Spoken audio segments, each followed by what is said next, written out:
Niska moves that Senate file number 1740 be taken from the table. I recognize the member from Anoka, Representative Niska.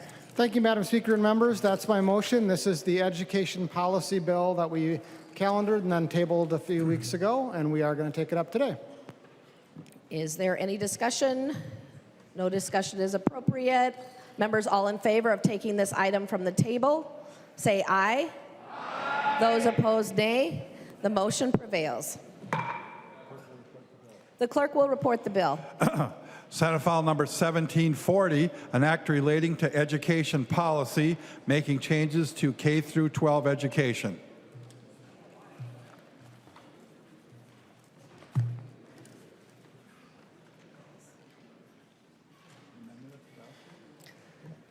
There's an amendment at the desk.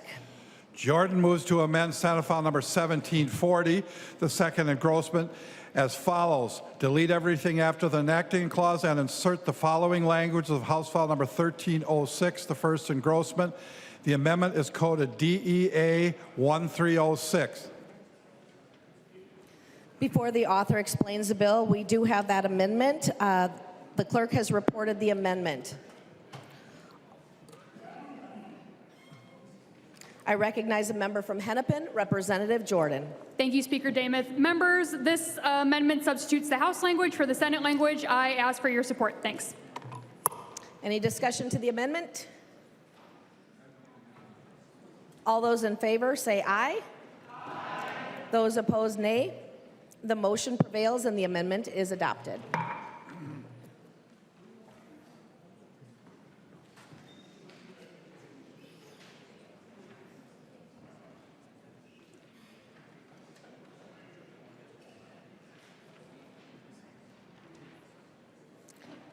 There's an amendment at the desk. The clerk will report the amendment. Joachim moves to amend Senate file number 1740, the second engrossment as amended. The amendment is coded A1. I recognize the member from Hennepin, Representative Joachim, to explain the amendment. Thank you, Madam Speaker. And members, this amendment is based on House File 1124.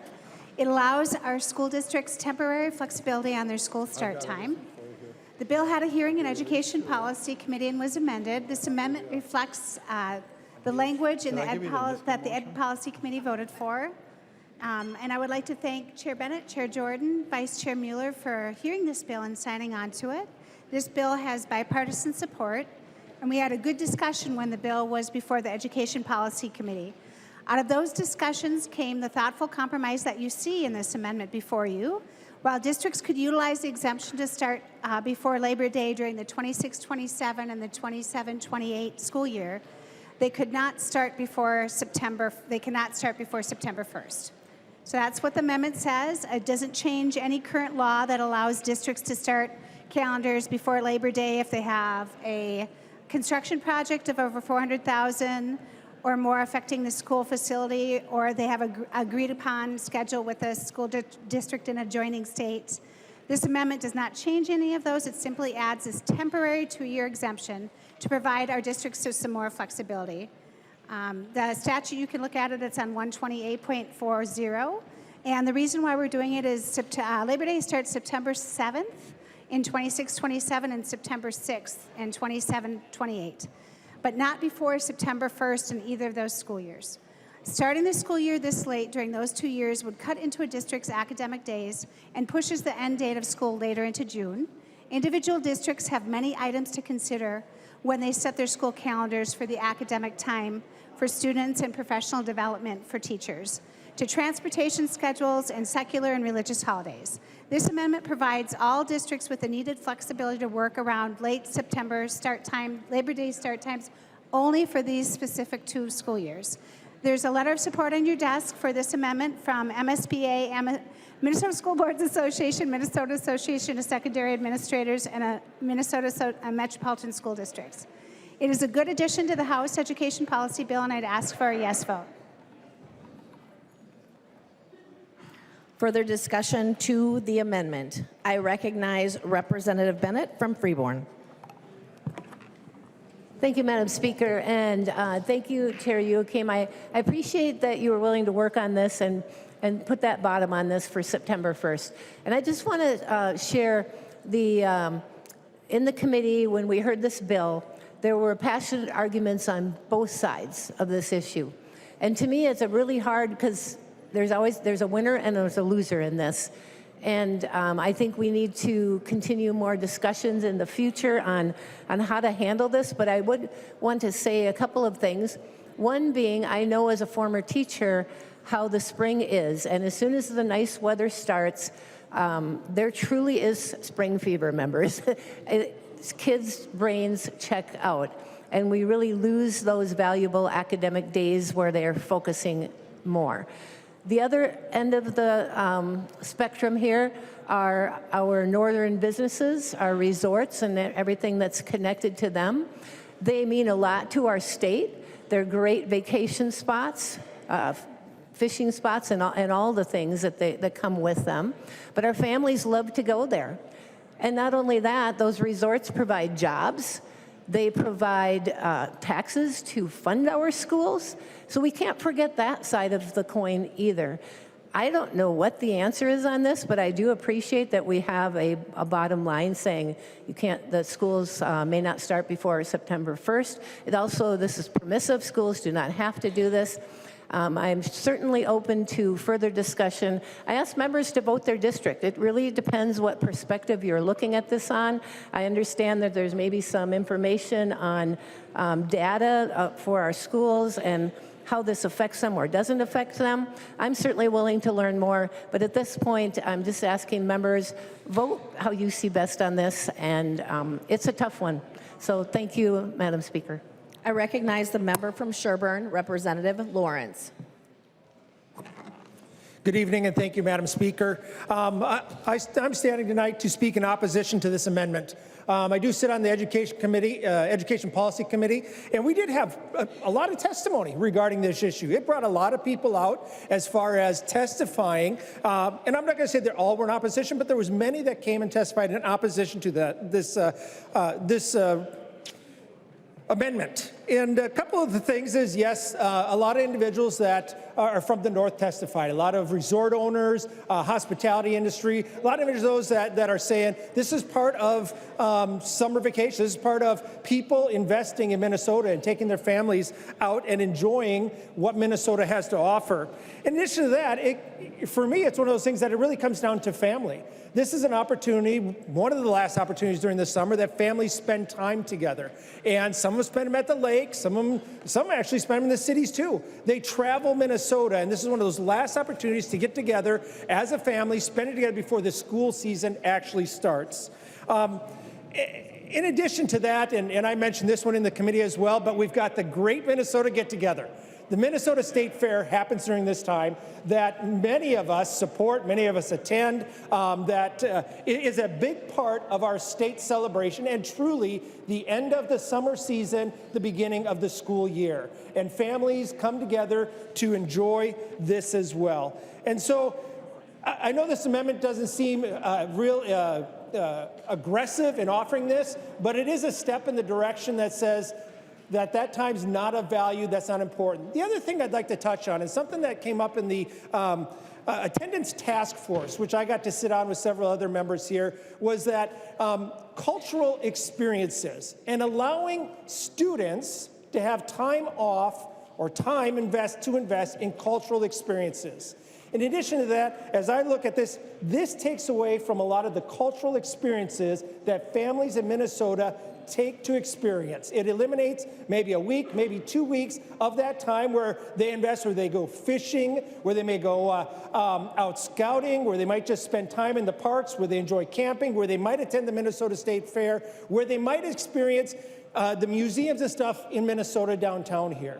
And this eliminates that time for that investment as well. So members, I would encourage a no vote for this amendment for the mere fact, let's vote to continue to support the family investment, the investment in the state of Minnesota, and those cultural experiences that students get to experience right before they go to the classroom and start hitting the books to study.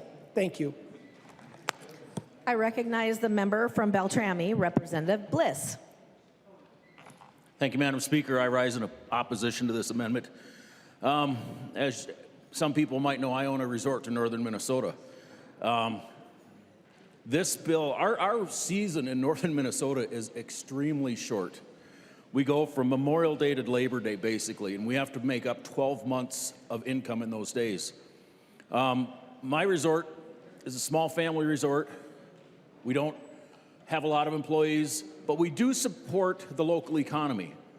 I buy my supplies from the local grocery store. I send my people up to the local casino. I send them over to the local grocery store in Cass Lake. There's a little mini golf in Bemidji I send them to. I make sure I send them to the small businesses in the area. Not only that, but the ancillary businesses, the gas stations, the convenience stores, the bait shops.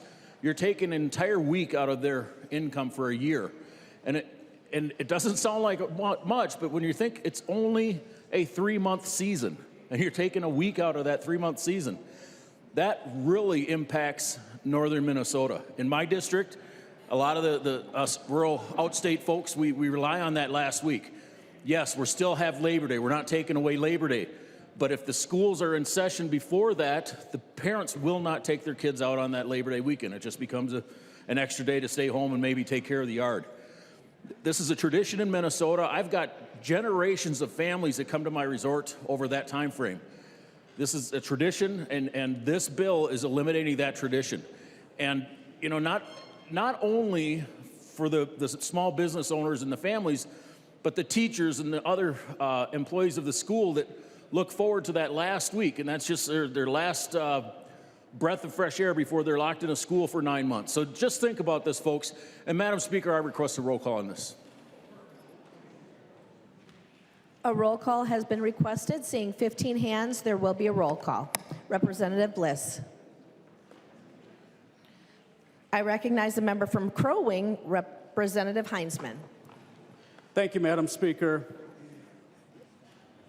They say history repeats itself, and for me, this is definitely one of those topics that has been reoccurring. In fact, my very first floor speech in 2015, if I remember correctly, was on this issue, and I'm continuing to push back and to oppose this change, and it's for many reasons. Number one, of course, is the family, and we've heard already from a number of members on how this impacts families and takes away just one more opportunity for families to be together in what has historically been one of the nicest weekends in the entire calendar year in Minnesota.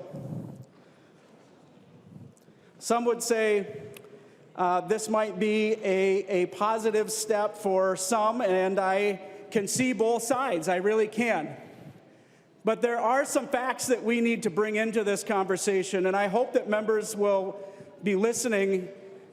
We're not the first ones to look into this and to discuss this. In fact, in Minnesota, make sure I get this right, this was the law in 2002. The legislature changed the school start day to the day after Labor Day, and the law was since changed, the law had been changed in 1997 to allow for a start on September 1st. For the past 23 years, school districts, teachers, and families and students have relied on the day after Labor Day as the school start day. And school districts have managed their calendars. I have a number of stories here and research. University of Minnesota had some research done, and the study found that family trips of 2 or more nights decreased by 50% in August or September when the start of school was before Labor Day. It also found family overnight travel from May to September decreased by 30% when school opened before Labor Day. The Virginia Hospitality and Travel Association also did a study. Members, this is not a clear-cut issue. This impacts in a significant way, whether it be our FFA programs, 4-H, And this idea that this would somehow raise test scores is also a misnomer. In other research that I am reading, there is no increase in test scores. There is no addition of additional school days. This hurts Minnesota families. This hurts Minnesota going into the greater Minnesota area just before the end of summer and their opportunity to spend time together and the impact that they have to the economy. My district, the Crow Wing County, Brainerd Lakes area, is a 75% service-based industry. And you say, okay, well, let's just give schools a choice. That's great, okay. Generally, where does that choice gonna have an impact? Generally in greater Minnesota. And it statistically does nothing to improve educational opportunities for kids. Members, please vote red. I recognize the member from Isanti, Representative Gordon. Thank you, Madam Speaker. As was mentioned earlier in our Education Policy Committee, we did have several resort owners come in and voice their concerns, and my seatmate here, Representative Bliss, also mentioned that. You know, for kids that have, that family time is incredibly important, and itself is a learning opportunity, the time that they get to spend together. My uncle used to tell me that a bad day of fishing always beats a good day of school. Let's not take the opportunity to learn real-world lessons and make lifelong memories away from Minnesota kids. Vote no. I recognize the member from Hennepin, Representative Jordan. Thank you, Madam Speaker. And members, the A1 amendment is a good amendment. It's one that your districts are asking for flexibility in setting their calendars. So we've heard a lot about how we can increase flexibility for school districts. This is one way that they would like that flexibility. I would also show members the language here. It is only for the 26, 27, and 27, 28 school years only. A school board must do this proactively. And there's nothing that says that school districts can just avoid this. And the reason school districts are asking this is for their students. This is a student-centric amendment that makes sure that students have their educational outcomes prioritized for these 2 school years. And the reason we need to do this is for some of those same reasons that that people have been talking about. And one of them is family. I would remind members that many religions have a lot of important religious holidays in September where students need to spend time with their families, observing Rosh Hashanah, for example. And because of that, this will mean that school districts that are attempting to accommodate these students and attempting to make sure that they have time in school to learn how to read, for example, how to make sure that they are spending time in kindergarten and learning how to be good students and good stewards and future citizens, they need to spend that time in school. There's ample evidence that shows that time in school helps kids learn, and this will make sure that students have that time to learn. I will also remind people that Minnesota is actually bottom of the pack in terms of states and the amount of days that students spend in school. So further continuing to limit that time will limit that ability of students to learn in school. So members, please vote green on the Joachim amendment. I recognize the member from Ramsey, Representative Finke. Thank you, Madam Speaker. I rise in support of the amendment. Representative Jordan at the end made the argument that I thought was very important for us to reflect upon, which is that we are at the bottom of number of days for our students to be in school. And if we think that having our children in school, we talk about having our children in school here as much as we talk about any subject. And the idea that having our kids in school is somehow now not a benefit to their education, it's really hard to imagine that being the case. 165 days required. Almost every other state in the country is 180 days required. Being in school more is good. This is not about being anti-business. It is not about being anti-Greater Minnesota. And it is, please, it is not about being anti-family. The idea that wanting to have your kids in school more is somehow anti-family is quite offensive. We think it's okay to have a little bit of flexibility and add a few days to the school calendar. That's it. Vote green. I recognize the member from St. Louis, Representative Scraba. Thank you, Madam Speaker. This seems to be a D or an R issue, and it's not. It's anything from that. From my standpoint, the people that I represent are all, I have not gotten anything saying, do it, give us more flexibility, don't. I've got it just the opposite. All the people up there are like, hey, leave it alone, don't mess the apple cart, just leave it alone. And I kind of want to, I was thinking of when Representative Jordan brought up religion, and I'm thinking, you know, I've been guiding canoe trips for over 40 years, and you could think that sometimes I'm like a religious instructor because we're in the woods every Sunday. And what I really enjoy is teaching young kids that the woods is somewhere to be rather than in school, kind of where you're going, Representative Gordon. I think, and where I'm going to go with this, I think we're in the right place at the right time talking about this issue. I don't think I can't support it simply because it doesn't give the people I represent a better opportunity.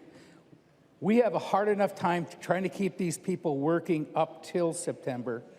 And if it kicks back more, they're going to be gone in August. One thing I can tell you, I guide a lot of students from outside of Minnesota, Tennessee, Alabama, from all over the nation, and they're in school the first week of August. And it really disrupts their whole summer, their whole family cycle. What it does is it gives them all these days off on traditional holidays, on Thanksgiving, on Christmas, on Easter, spring breaks, but it doesn't give them, and most of the kids are in some kind of soccer camp, baseball camp, any kind of camp, basketball, everything you can. So I want to see these kids spend as much time with families in the woods, learning about what life really is. Please vote green. Red, sorry, I'm sorry. I looked at this button and it's green. Please vote red. Thank you. I recognize the member from Wright, Representative McDonald. Well, members, thank you, Madam Speaker. What more can be said about this issue that has been around for many, many years, other than the fact that Representative Joachim, it probably is best that we keep the kids with their families and at the resorts and at the state fair. You know, back when I was a kid, and actually probably a lot of you older folks here, there's some older folks, we used to take almost a week off for Easter. Remember those days? A week. The Holy Week. It was a Holy Week, and we took the whole week off. Now we're lucky to get Holy Thursday off. Sometimes schools give Good Friday off, but you're in school, learning. That's a good thing. Christmas. Remember, folks? Do you remember Representative Nash? Do you remember Representative Joachim? Christmas, you'd also get another week off. And then I remember winters. Boy, did we have some great winters. There was nothing better, members, than getting up early and listening to WCCO and hearing that your school was called off because of the winter storm. Oh, celebration. We'd get on our knees and thank the good Lord. Well, just because students are in school more doesn't mean that it's better for them. Now, I know you'll probably think that's a false statement. Some parents think that it's best that they stay back on the farm or in their homes or in the resort or at the state fair or with their families vacationing on what has traditionally been the most beautiful weekend in Minnesota. For some reason, the good Lord must shine upon this state of Minnesota because on Labor Day weekend, we have very beautiful weather, sometimes too hot. If you go to the state fair on Labor Day weekend, it's very hot. But this is where students and our children need to be. Some of them are making a great living, earning income from the state fair, earning income from the resorts and other facilities around our state that need them. And then, Representative Joachim, you want to bring them into the school for 2 years. You know, my father was here for many years, and he was not a big fan of the seatbelt law. Because here's what happens in the state of Minnesota. Here's what happens with lawmakers. At first, the law was, well, it's just a suggestion. Put your seatbelt on. It's just a suggestion. We suggest it. So you lose a little freedom. Okay, we suggest it. Then it was, let's pass a law saying it's against the law. okay? And then it was a law saying we're going to fine you. See, in the state of Minnesota, us lawmakers incrementally take away some freedoms. Sometimes it's good. Seatbelts are good. They save lives. But taking kids away from school and away from the resorts and the state fair and their family vacations is not good. I see this, and I'll close it, Madam Speaker, as an incremental step to starting school even earlier. And that's what happens here, members. You don't kid yourself.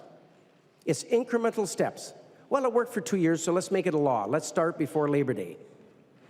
Our resorts and our state fairs and our families need the students to be with their families, with their businesses, and enjoying the last few days of summer. They do not, you know what, as far as if they start earlier than Labor Day, most likely those students whose family members are probably working at resorts or going to the state fair or taking a vacation will not be learning what you think they will learn. Their test scores will not increase. There's many more things, Representative Joachim, that we can do to increase the test scores, and this isn't one of them.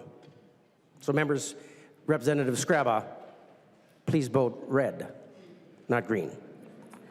I recognize a member from Morrison, Representative Schultz. Thank you, Madam Speaker, and I echo a lot of the points that have been made by my Republican colleagues tonight. But I also want to thank the members of the chamber who have signed on to the bill to support more outdoor education for all Minnesota students. There happens to be 9 Democrats that are supportive of that legislation, and certainly it's an ongoing bipartisan effort. And the way that I see that this amendment is through the lens of which that is taking away opportunities for more kids to be outside.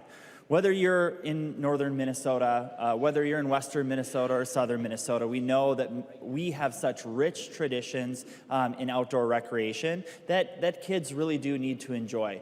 And families need to enjoy together, because those memories made frankly, they're priceless and can't be found in many other places across the country, which is why I think that this policy that we currently have in law is in law today.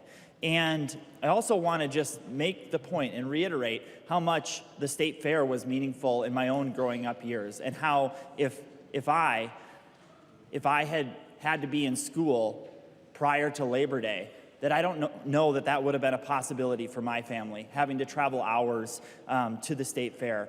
And so, you know, to Representative Finke across the way who spoke in favor of this amendment, I would just argue, given that the state fair is housed in Representative Finke's district, that frankly, I think this could have a detrimental impact on the Great Minnesota Get-Together as well. And so I would just encourage members to vote against this amendment and take a strong position in support of outdoor education and family time. I recognize a member from Hennepin, Representative Kraft. Thank you, Madam Speaker and members. I'm a bit dumbfounded. I mean, if I listen to some of the arguments that you're making, we should just have kids out of school more and their performance would get better. I mean, that's really what I'm hearing.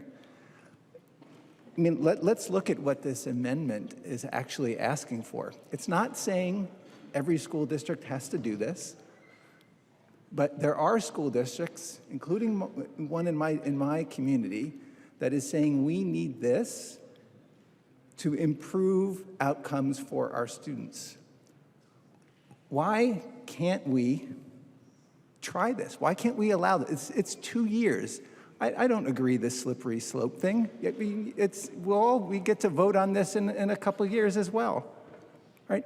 This argument that this is the worst thing ever, that we're pitting school districts that want to do right by their kids, right? And that's what we should be most concerned about, right? Against time outdoors. I mean, please, this is simply asking for the districts that want it to be able to do it. If your districts don't, they don't have to, right? We can do this. There'll be a number of districts that do it, and then we can evaluate the results. Please, please vote green. I recognize the member from Morrison, Representative Kresha. Thank you, Madam Speaker and members. So this will be interesting for the day because, so let me start with a couple of points that I know. Greatest desire is to be right. We are right.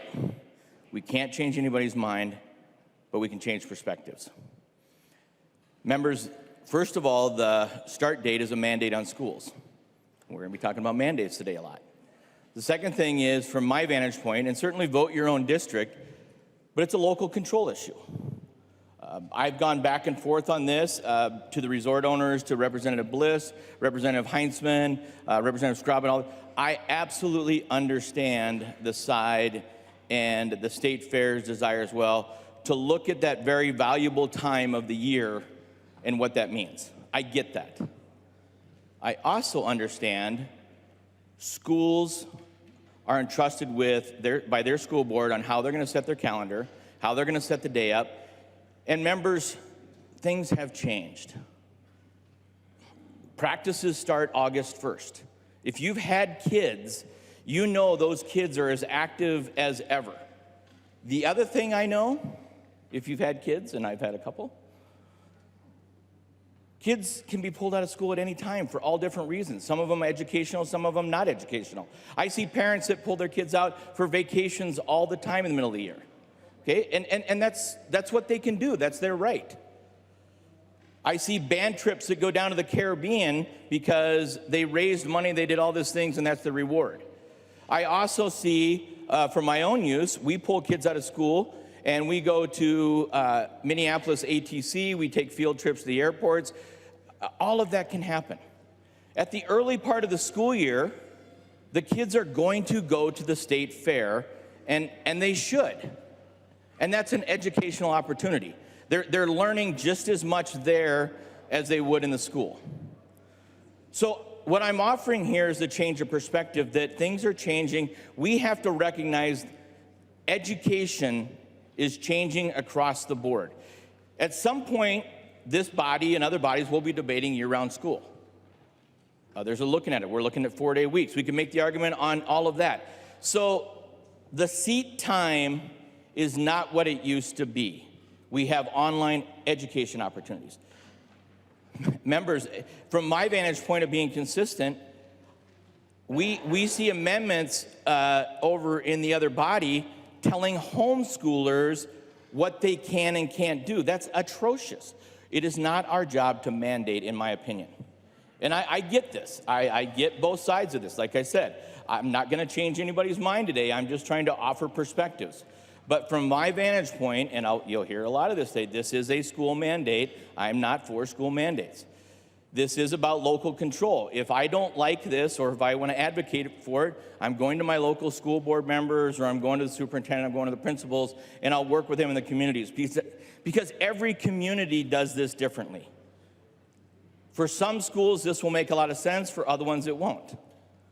And I understand the tenor around this. I understand the tug and the push and the pull, and I understand that people like to use the state government. We're convenient when we're a state board of education for what I need, but we're really inconvenient when we're a state board of education against what I need. So the fight begins. I didn't think we were doing on the school start date, but I would just encourage members to think about your districts, think about local control, think about the resorts, think about the state fair, weigh all that in, and understand that sometimes when we take our votes, it's never a clear way through. But this is a mandate, in my opinion. This goes against local control, and if I truly believe those and trust my school board members, then my path on this is pretty clear. I recognize the member from Dakota, Representative Hewitt. Thank you, Madam Speaker and members. I wasn't going to speak. I didn't plan to speak. I didn't talk to the author. I should have. However, this is already happening across Minnesota. I have to report for football scrimmages in the middle of August. Most of our kids in the suburbs belong to some sort of sport or some sort of club in August. Your summers are over. If you've ever been a football or volleyball or other family, that it's happening now. And so we've already had this experience, and I'm sure outstate's the same way. The kids are already busy in August. And so it kind of negates the fact about the fair and all these other things, but I do want to say something about Representative McDonald's thing. Seatbelt fines are not making any money anymore because everybody is wearing their seatbelt. We were trying to fund EMS off it. Can't do it. And Representative Krisha, thank you so much. Local control. This is an option they can use for local control. So I think this is a simple vote. It's turning it back to the districts and letting them decide what's best for them, but it's happening already. In August, go out to your local football field. You'll see the kids out there in the middle of the heat, and you'll probably see me out there in the middle of the heat. So thank you, members. I recognize a member from Ramsey, Representative Curran. Thank you, Speaker. And just listening to the different perspectives in the room, I am genuinely getting confused about what we're talking about, and I wonder if Chair Joachim might yield to a question. Representative Joachim will yield for a question. Representative Curran. Thank you, Speaker. And Chair Joachim, my question is, does this amendment mandate that all schools start earlier or on a specific date? Or would this amendment allow local school districts to decide what's best for their community? Representative Joachim. Madam Speaker, Representative Curran, I'm glad you asked that question. I think we did get a little off track. So currently, school districts in statute can ask to start before Labor Day for 3 reasons. One, if they have a $400,000 or more construction project in their schools, which is really hard for small schools to make that decision because that's a lot of money. 2, if they already have an agreement with a neighboring school across the border. So this happens in our border states as well. And then 3, if they have a contract with MDE, if they're 45-15, like they're year-round school. So this is already happening. All this amendment does is for the 2 years that Labor Day starts very late, September 7th and September 6th, a district could choose to start. And the compromise was that they couldn't start before September 1st. And that makes sense too, because in 2024, Labor Day was September 3rd. In 2025, Labor Day was September 2nd. So we're just saying, members, districts should have this choice if they're trying to accommodate, like Representative McDonald said, religious holidays. This is why St. Louis Park brought this bill to us, to accommodate religious holidays. This school year in Minnesota is in the bottom 5 of how many days we have, 165 school days a year. In Colorado, where my son teaches, it's 180, and they're low. They're in the bottom 10. So members, to answer your question, sorry for the long answer, but yes, it is flexibility for our schools. And by the way, members, private schools can start whenever they want. Representative Curran. Thank you, Speaker. Thank you for the clarification, Chair Joachim. Just in the mix, I'm hearing about local control and local business needs.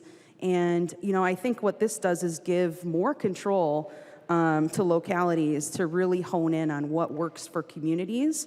I think voting no against this is actually a mandate in itself, saying, no, you may not start at a time that works better for your community, because we want to, look at the different business interests and other things in this state before we look at works best for kids in their learning environment in our own communities. So folks, I think if we want to trust our local electeds, if we want to trust our school boards, if we truly want to give choice and options to those who have local control, then would be a yes vote on this amendment. Thank you.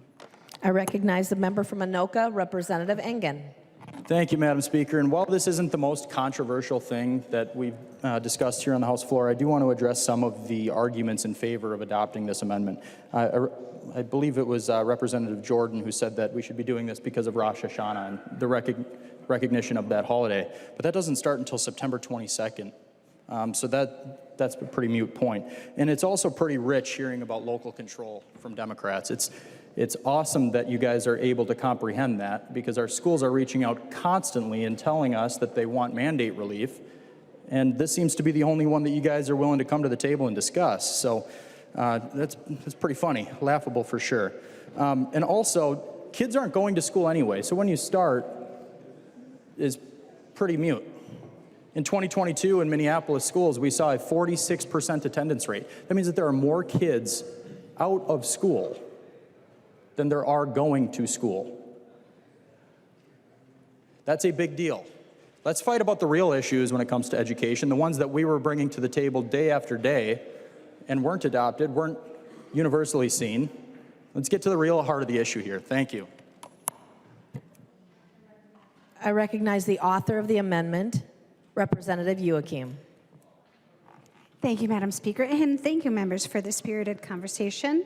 This always is spirited. I carried this as an education policy chair 6 years ago. I've talked to members who've been voting on this issue for 10 years. It clearly is something our districts want, and I think, Representative Engen, you might have misunderstood something I said. The districts are asking for this not because of when the holiday is, but that they can take that holiday off without cutting even more of the 165 days, even smaller for our kids. So it was for the flexibility for their calendar, so they could recognize the religious holidays throughout the school year without worrying about losing that precious class time. And that is what this is about. It's about our students being in school so that they can learn. And I don't have to agree with Representative Gordon. I do not think that a bad day of fishing is better than a good day at school. But, members, I understand. My family, a few years, we actually had the money for a change to actually take our kids to resort as a whole family with my extended family, and it is amazing. And I do talk to that small resort owner still when he comes up here to visit, because we went back again, because it was wonderful when we could afford it. But this is not about that. This is about our kids being in school to be educated. And when we're at the bottom of the pack, and we're talking about absenteeism, and we're talking about making sure our kids in school can learn to read by 3rd grade and making those investments, our teachers can only do so much in 165 days. So we could have that discussion someday about year-round school, but what this amendment does is just give our districts flexibility for 2 years. 2 years, members. Districts can collect the data. Let's see what happens after those 2 years. Members, please vote green. The clerk will take the roll.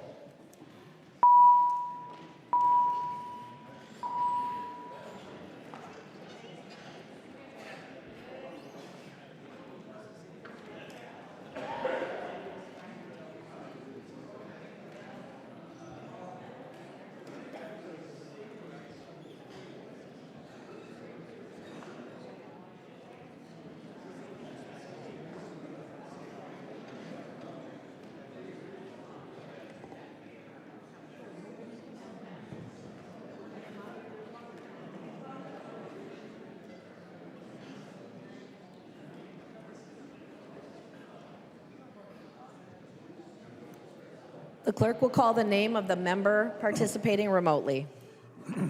Katiza Watun. Katiza Watun votes aye. Katiza Watun votes aye. Members, please vote.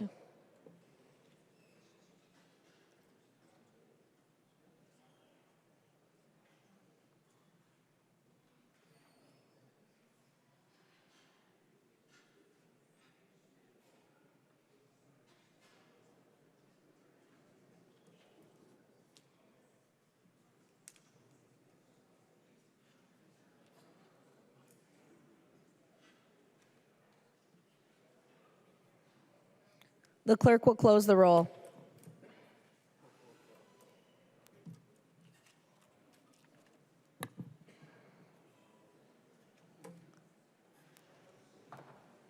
There being 84 ayes and 46 nays, the motion passes and the amendment is adopted.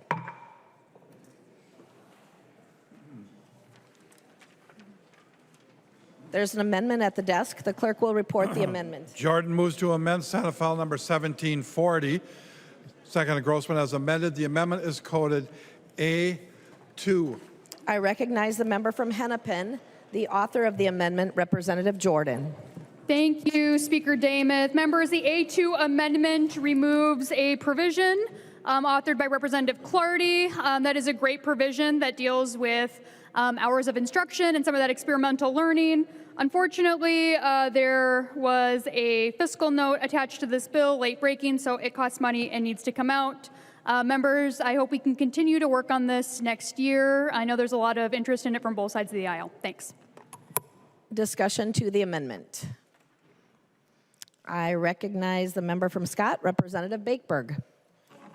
Thank you, Madam Speaker. Thank you, Representative Jordan. I completely understand why you're bringing this amendment, and I want to thank Representative Clardy. This is a fantastic bill.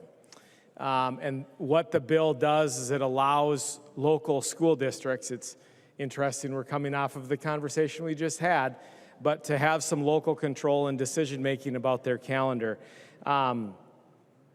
Frankly, I'm really disappointed that we have to have this amendment. And I think there's bipartisan frustration with this. And the frustration comes in first part because I have had ongoing conversations with many school districts about their excitement about doing this flexibility for our kids. And I think we have to, and I think Representative Crecia talked about it, we have to recognize that schools are changing. And we have to change how we are doing school, or kids will continue to leave for other options. That's the truth. That's the reality. And Representative Clardy's bill was a step in that direction. And the piece that is extremely frustrating is that we got a fiscal note in the 11th hour.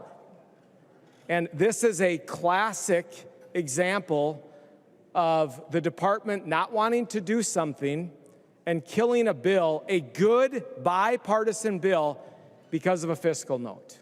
And the fiscal note has to do, it's about $40 million in increased special education costs because there will be an increased state fund because of special ed funds. Well, I think you have to understand, how does the special education process work in our local district? And what happens is we as special ed teams, so Representative Hill, when you're back in district and you are a teacher member on the IEP team, you offer your teacher perspective. When I'm there as a principal, I'm offering my district perspective, and it's my job to look at the fiscal impact and balance that with the needs of the student. So we are having conversations, but the purpose of the meeting is to talk about what's best for kids and to make sure that we are balancing the needs of the student and the needs of the school district. It's extremely frustrating that this excellent provision is being killed by a fiscal note because, frankly, the department doesn't want to do it. We just need to recognize that's what's happening. And I see heads nodding. So I am extremely disappointed that we're removing this. I would prefer that we just tell the department to do their job and figure it out and just absorb this cost so that we can continue to meet the needs of our kids. To our school districts, here's what I would say to you. Stop asking for permission. It's ISD, Independent School District, for a reason. We as a body are going to be here to support you. If you get questions from the department about why you're doing, point to the innovation statutes, say we're doing what's best for our kid, and ask them where in statute it doesn't allow you to innovate for your kids. Because if we don't continue to do that, or we don't start doing that in schools, kids are going to leave our districts. Further discussion, I recognize the member from Freeborn, Representative Bennett. Thank you, Madam Speaker. And I'm reluctantly, Representative Clardy and others supporting this. I wish we didn't have to take this out. It is, as Representative Bakeberg said, a perfect example of death by fiscal note, which is very disappointing. So let's keep working at this. We need to get these changes made. I recognize the member from Mauer, Representative Mueller. Thank you, Madam Speaker. And members, I know you've heard maybe a lot of us talking about this, and let me just give you a little bit of context. last term, during Representative Clardy's first term, she brought another bill about redefining seat time.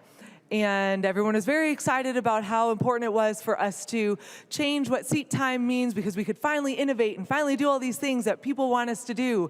And I simply asked, tell me where you find seat time in statute. And they couldn't find it because it doesn't exist.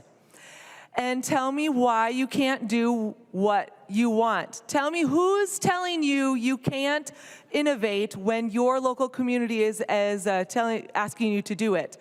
And there are some sheepish kind of grins and kind of turning away. I've been a teacher for almost 20 years. You know when people don't want to answer you. Suddenly their shoes look very interesting. And it's because MDE is telling them no when they have no right to tell them no, have no right to tell them no. So I told them, listen, this is, I said, Representative Clardy, this is a fantastic bill. However, this doesn't, seat time doesn't exist. This isn't a real thing. Our districts can already do this. Let's let them do this. Came back next year, they came and said, well, instructional time, I think this is what it is, instructional hours of instruction is in statute. Let's go ahead and redefine what that is. I'm like, great, on board, let's do that. This went through, if I remember right, Representative Clardy, this went through two committees, both Education Policy and Education FI, just to make sure. I printed the bill off here on the 30th of March. I'm pretty sure Minnesota Department of Education, since it's their job to know what's happening over here, knew what was happening. Representative Clardy is an incredibly careful legislator who is a fantastic teacher. She knows how to dot the I's and cross the T's. She probably requested a fiscal note and, didn't receive one when she had something to be in front of committee. The fiscal note, I just looked it up. The 8th of April. The 8th of April. That's crazy. That's crazy. This was, oh no, we put this in the bill. We don't want to do it. How do we stop this? Here's a fiscal note so we can stop it. I echo the sentiments of my colleagues on this side of the aisle, because I know the teachers and educators and many of you who send your kiddos or grandkiddos or your nieces and nephews to school, school looks different. Things are changing. And we have lots of places where you're allowed to innovate, you're allowed to do all sorts of different things, and yet it's the bureaucracy and the agency that's telling you no. We are the legislators. And you, independent school districts, are the ones in the classroom teaching your students. Until they tell you no, I say you continue to listen to what your students need. This is something that is incredibly disappointing to be taken out, and MDE should not be the one trying to kill this because of fiscal note. Thank you, Representative Clardy, for this bill. Thank you and I'm sorry, Chair Jordan, that you had to take it out. This is something that we should be fighting for, especially in 2026. Thank you, Madam Speaker. I recognize a member from Goodhue, Representative Allen. Thank you, Madam Speaker. I want to take my hat off to Representative Clardy for coming up with such a good, common sense, innovative bill. I wished what MDE it wouldn't happen to other bills, but the same thing happened to me with one of the bills I brought forward. And the bill I brought forward and presented to MDE for a fiscal note, all it did is give kids a milk if they wanted to turn around and bring their own meals to school. And what did MDE do? It turned around and turned in a fiscal note that was so large that it was a $10 million fiscal note that would have saved the taxpayers in the state of Minnesota over $40 million in 1 year. It's absolutely ridiculous that this kind of practice goes on a regular basis, especially when this body comes up with really great ideas that would simply make things better for kids in our schools. So, Representative Clardy, thank you for bringing this forward. I just wished we could do something about it. I recognize the member from Dakota, Representative Clardy. Well, thank you so much for all the support. I will bring it forward again next year. I want to let you know that I am working on it, and I have gotten the fiscal note down to 110,000. So next year when I bring it forward, I'm hoping that you remember that you're on board already. Thank you. Any further discussion to the amendment? I recognize the author, Representative Jordan. Thank you, Madam Speaker and members. You have a commitment from the author. You have commitment from the two co-chairs of education policy to keep working on this. It's definitely a bummer that we have to take it out today, but we do. You know, unless, I don't know, we can't ask the speaker to yield, but I guess I can't ask for a budget target for education policy. But today, I guess we'll have to vote green. Thank you. All those in favor, aye. Those opposed, nay. No. The motion prevails. The amendment is adopted.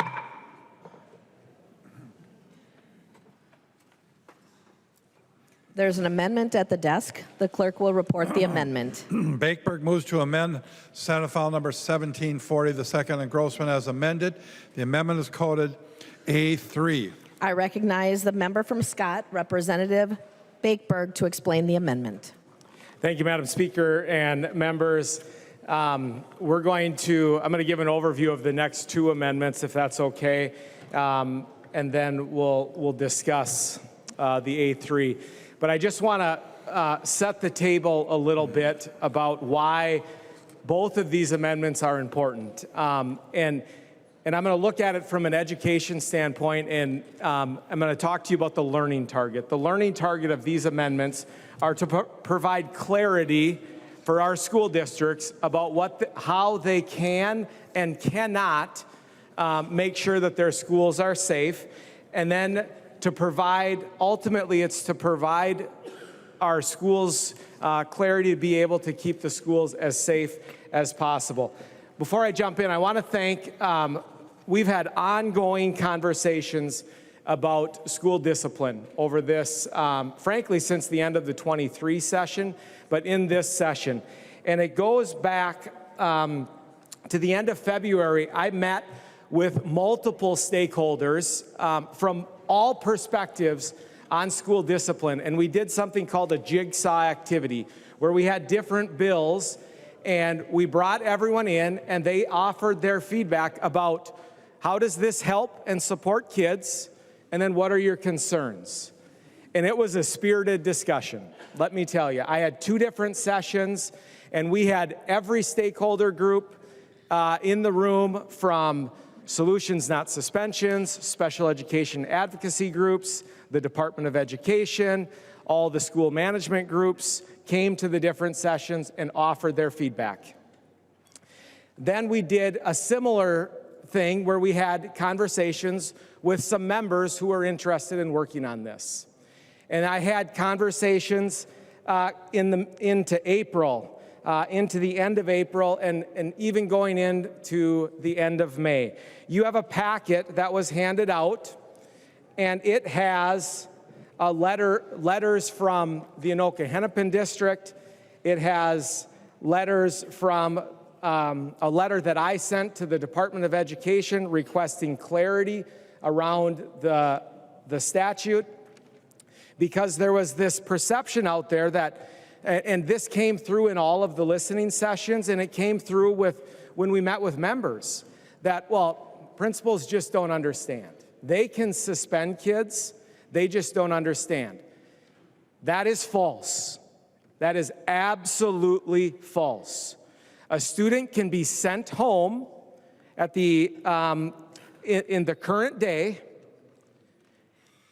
and they have to be brought back to school the next day. If you don't believe me, read the letters in the packet. Commissioner Jett clarified that in his letter finally. So the student can be sent home that day, and then the school district can exclude or expel a student, which we don't want to do. Nobody wants to suspend a student, or nobody wants to expel a student. That means a kid goes somewhere else for a calendar year. The definitions are very important, so you need to make sure that you're understanding the definitions. So we have spent a ton of time working on this. The other thing that came through was, Ben, there is a disproportionate number of students that are on IEPs and students of color that are suspended. That is correct. That is absolutely right. And principals, prior to the 23 session, have been working on addressing those disparities. I would point you to the Human Rights Report that was referenced in the passing of this underlying bill. And it says that one of the recommendations from the 2022 Human Rights Report was to prohibit the use of suspensions and expulsions for pre-K through third grade students. It's right here. On the other side of the page, it says, the recommendation from the Human Rights Report is to provide school districts with the resources they need to enact the learning within their own context, local control. That's what they're saying there. And here's the kicker. It says, prioritize support for districts who exhibit the largest discipline disparities. Basically, what they're saying is use data, and then the non-exclusionary discipline grants that we have, let's provide those grants right to those schools who are struggling. Because we can identify, there is data that I as a principal submit at the end of every year. I will be doing it here in a couple weeks for this school year. The department could pull up that data and say, XYZ school, we see a disproportionate number of suspensions in your school district, we're going to provide you resources. We did not do that. We did not do that. The other piece that I want to talk about is the Principals Association has been working hard on this, the elementary and the secondary group. And in your packet, there is a guide to non-exclusionary discipline. And it lays out tiered supports that are research-based that schools are doing. If we empower our local schools to do what they think is best, they feel is best, they will do it. So, with that, it's important you understand the history with this, because this is a really important vote. You're going to have two options here in a little bit to vote. The first one, I'll be honest, it's what I would do. It's what we had before. And it really gets down to providing clarity to our districts, going back to my original learning target. It provides clarity to local schools on whether or not you can suspend. And it trusts local schools to use their professional judgment. So what the A3 amendment does is it allows for the suspension of K through 3 students. It rolls back non-exclusionary discipline. And Representative Frazier and I have had really good conversations about non-exclusionary discipline. That's really the best practices that schools are doing already.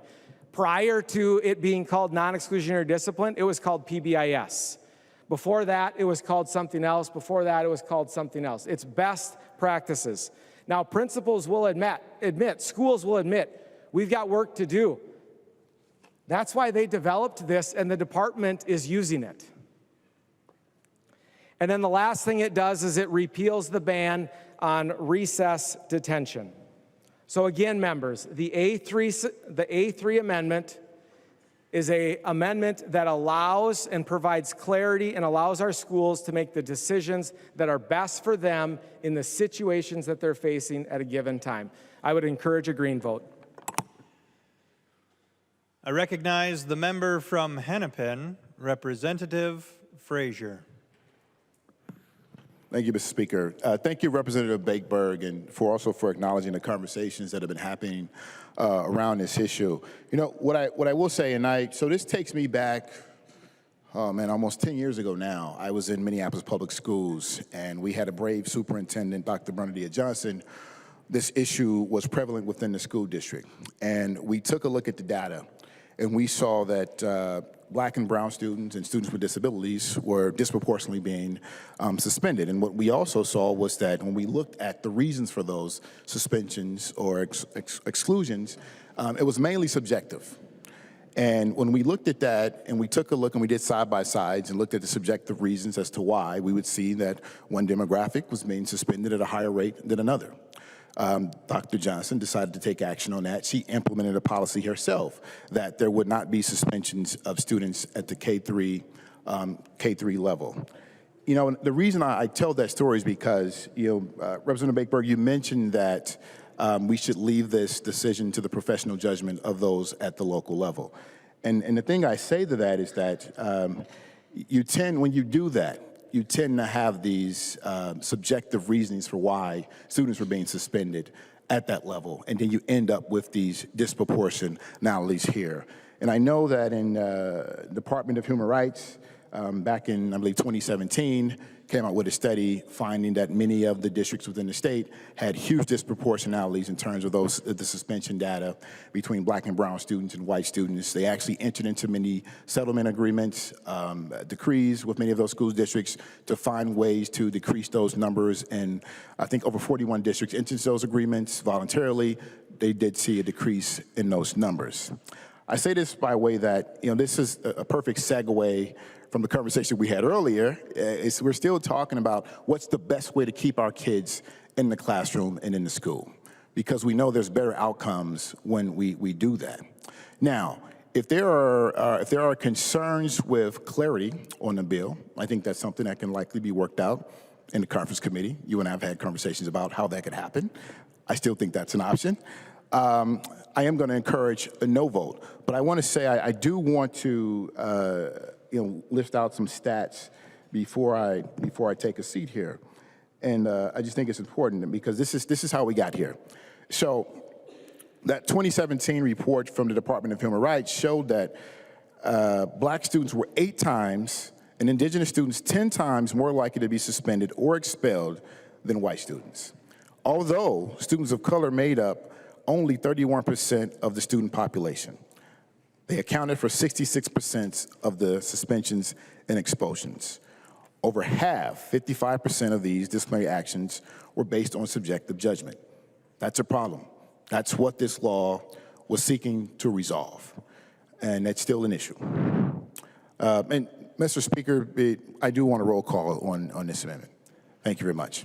There are 15 hands. There will be a roll call. Representative Frazier. Thank you. And then furthermore, students with disabilities who comprise just 14% of the student body receive nearly 60% of all suspensions and expulsions for subjective behavior during 2018-2019. That's the most recent data I have. That's why I'm going with those years. Now, what I'm saying here, this law hasn't been in effect long. So we need to take some time to look at this data and see the impact that it's making and also see the impact that it's having on outcomes. I think at a time when we're trying to ensure that we bring our educational levels back up to where they were prior to the pre-pandemic and also solve some of the inequities that we've seen in these disparities for suspensions and expulsions, we should be looking for ways, non-exclusionary ways, and work those opportunities and options as best we can before we seek to roll things back that we know the data tells us historically have not worked for many of our kids within our school district. So that's the important reason I think we need to stick with the current law that we have now. And for that reason, members in this chamber, I'm going to ask you to vote no on this. I recognize the member from Freeborn, Representative Bennett.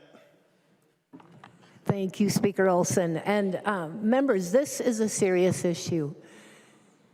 And when I see what's happening in our schools, and I'm going to share a little bit locally what's happening in some of my schools, but we have, instead of promoting a culture of safety and support, we have inadvertently created a culture of chaos in our schools. And this is not fair to our students. It's not fair to our teachers and staff. Even bus drivers are crying out about this. And it's not fair to our communities. It's not fair to anybody. We have a lack of consequences in our school. We've created leniency. And we all know that what that creates in kids. Every one of you who's been a parent and has kids at your home, you don't have to be a teacher to know that. If there are not consequences for behavior, that behavior will continue. And matter of fact, it will get worse, and that's what's happening. So we have aggressive kids and bullies that are running the show in our schools right now. That is not right. Let me just share with you a few things of what's happening in just a small community, Albert Lee, which has about 18,000 people. This is not just a metro issue. It's not a rural issue. It's a statewide issue.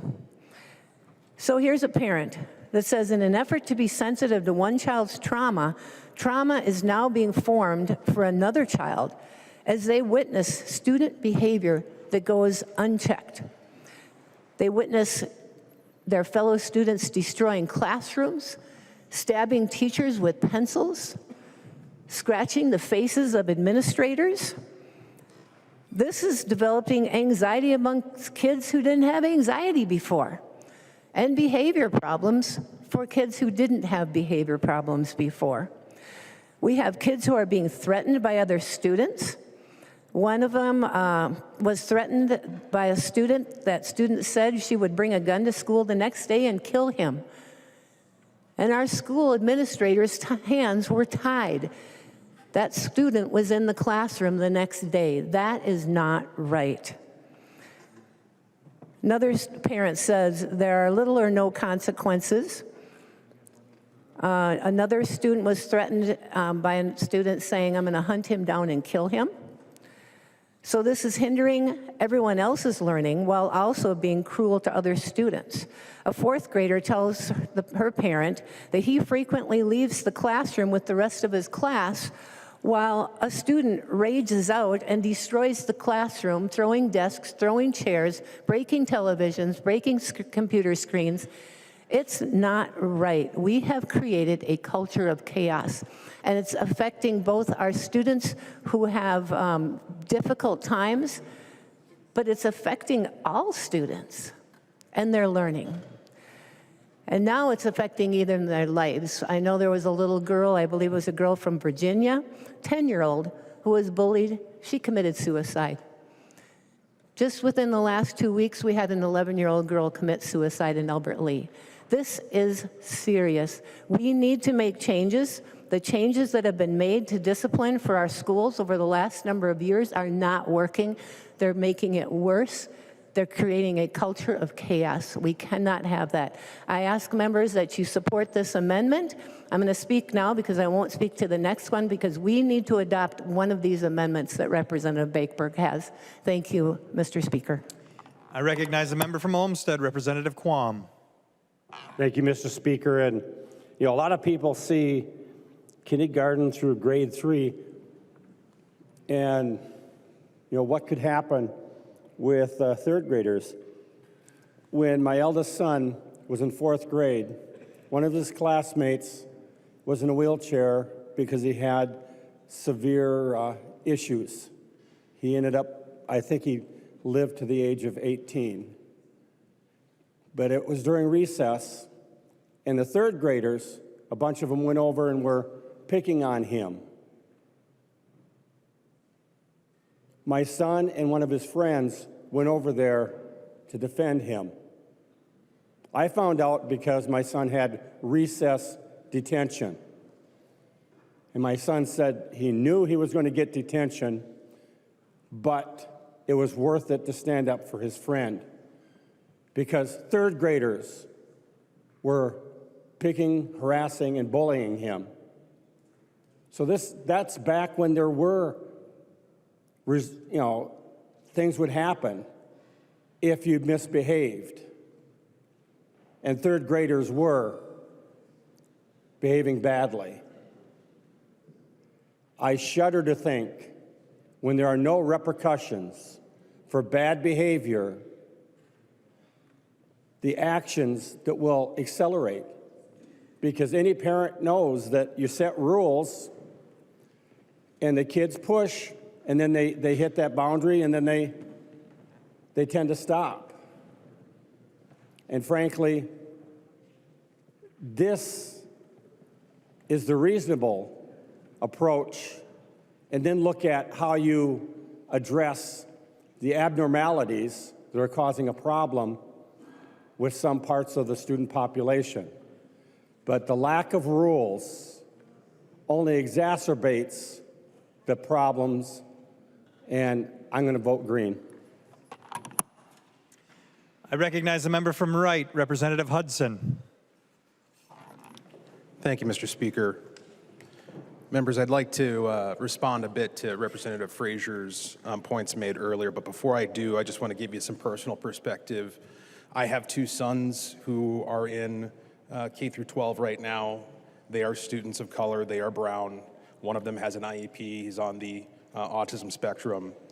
He's my eldest, and over the years, we've had an abiding concern for his behavior in the classroom because of his personality and the condition that he's in, the ways in which he perceives the world that are different, his higher degree of frustration when things don't go the way he thinks they ought to. You think my sense of justice is acute? Meet William. He'll put me to shame, make me blush. But what we found over the years was that the interaction, the relationship between us as his parents and his teachers and educators has really gotten him to a point where he conducts himself very, very well and is in many ways an exemplary student now. And that is because, not because we took options off the table. There were times when he did things that I believed warranted worse disciplinary action than he actually got. But then I'd bring him home and we'd have conversations about it, and that made the difference. From the school's perspective, there's a hierarchy of need here. And one of those needs is order in the classroom.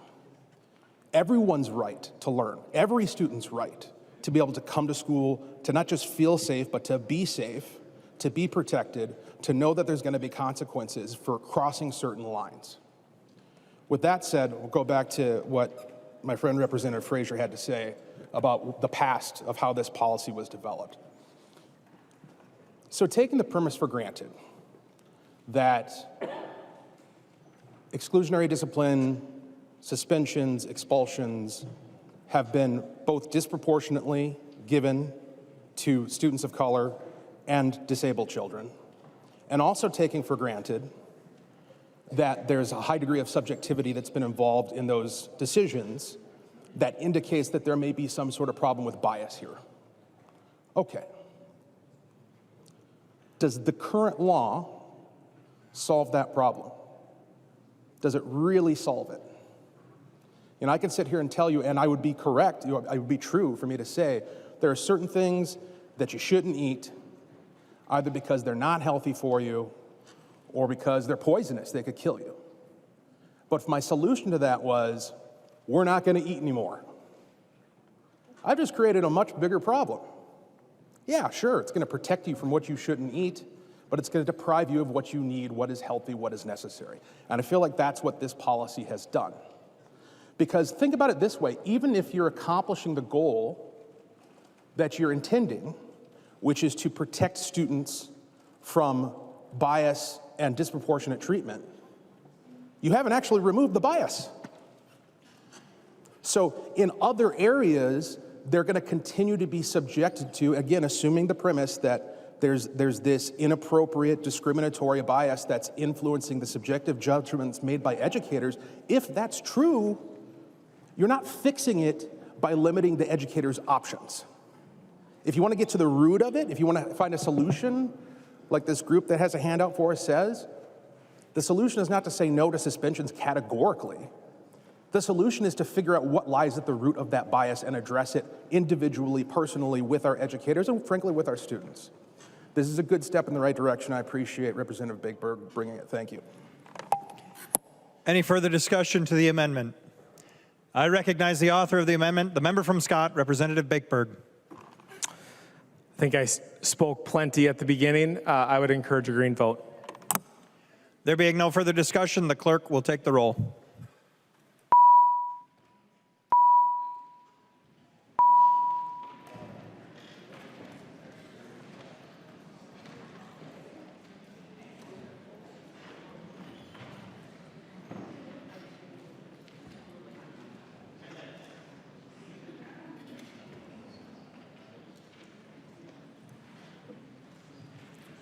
The clerk will call the name of the member voting remotely.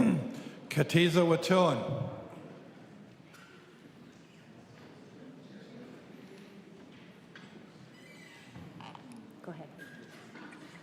Katiza Watun, no. Katiza Watun, no. The clerk will close the roll.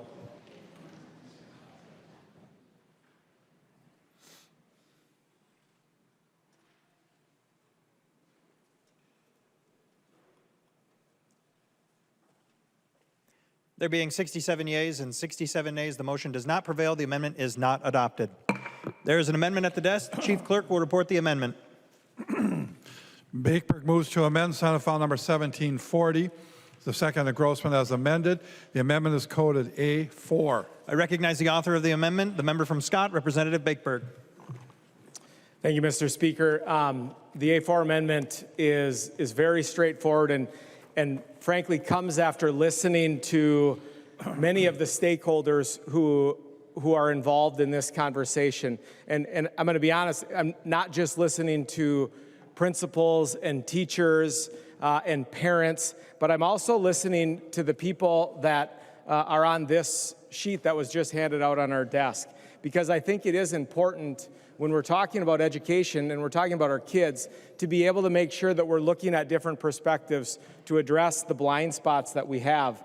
But so the purpose of the A4 amendment is to provide clarity. It's to provide safety in our schools. And the most important thing, and I left it out in the last one, I forgot to say it, it's to provide time. Time for our schools to plan, time for our schools to put supports in place for the kids that are struggling. And this really comes after having those conversations, and it is a deep compromise. This isn't the bill that I would write, but we're in divided government, and we need to work together.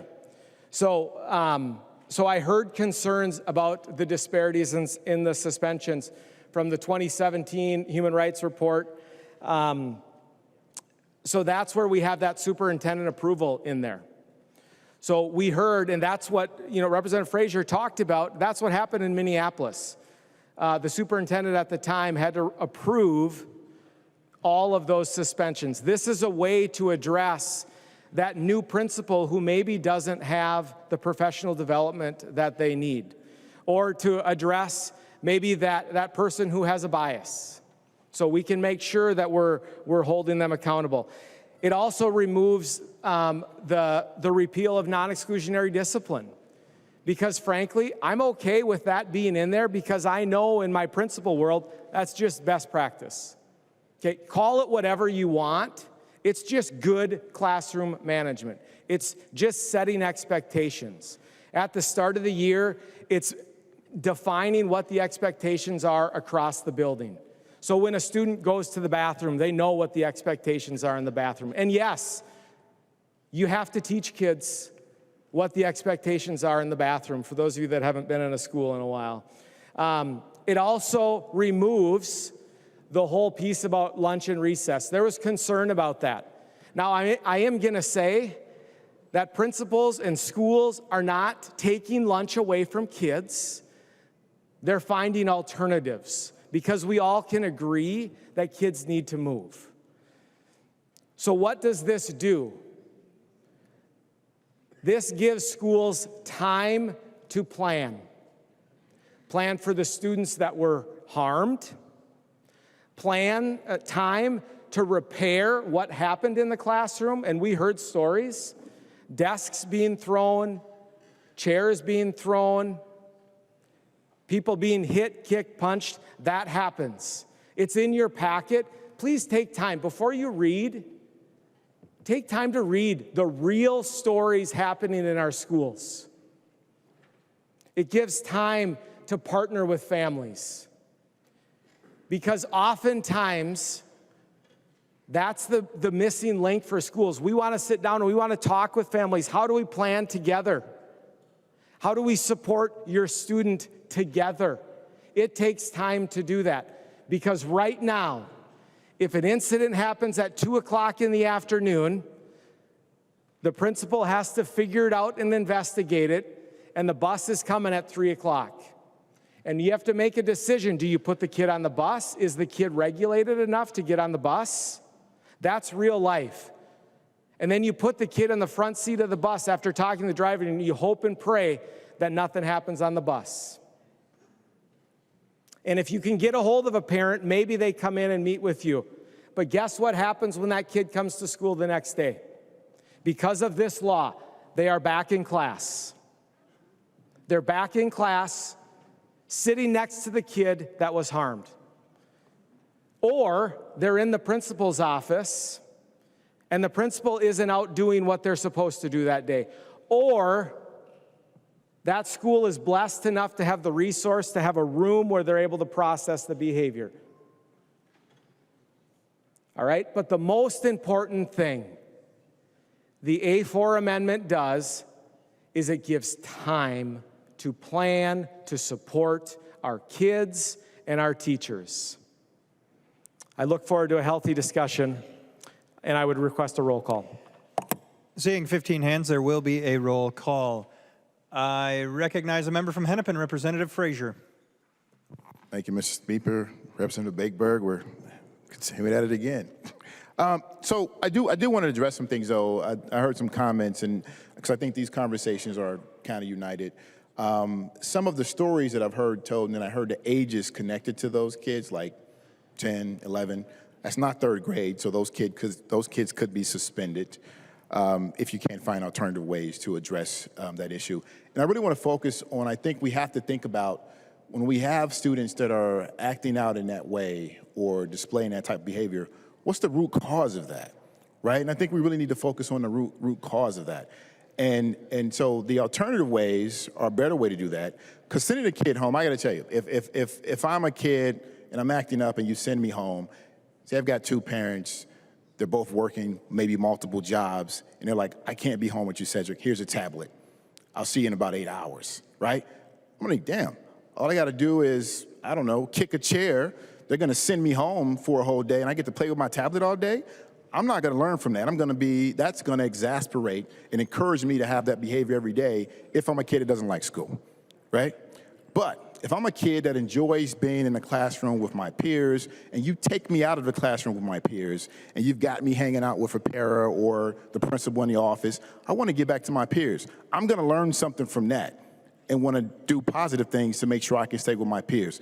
And we've talked about this, and I know Representative Hudson's not in there now, my friend over there, and he said that, the analogy around poisonous food and banning everything to eat. We're not saying you can't do anything.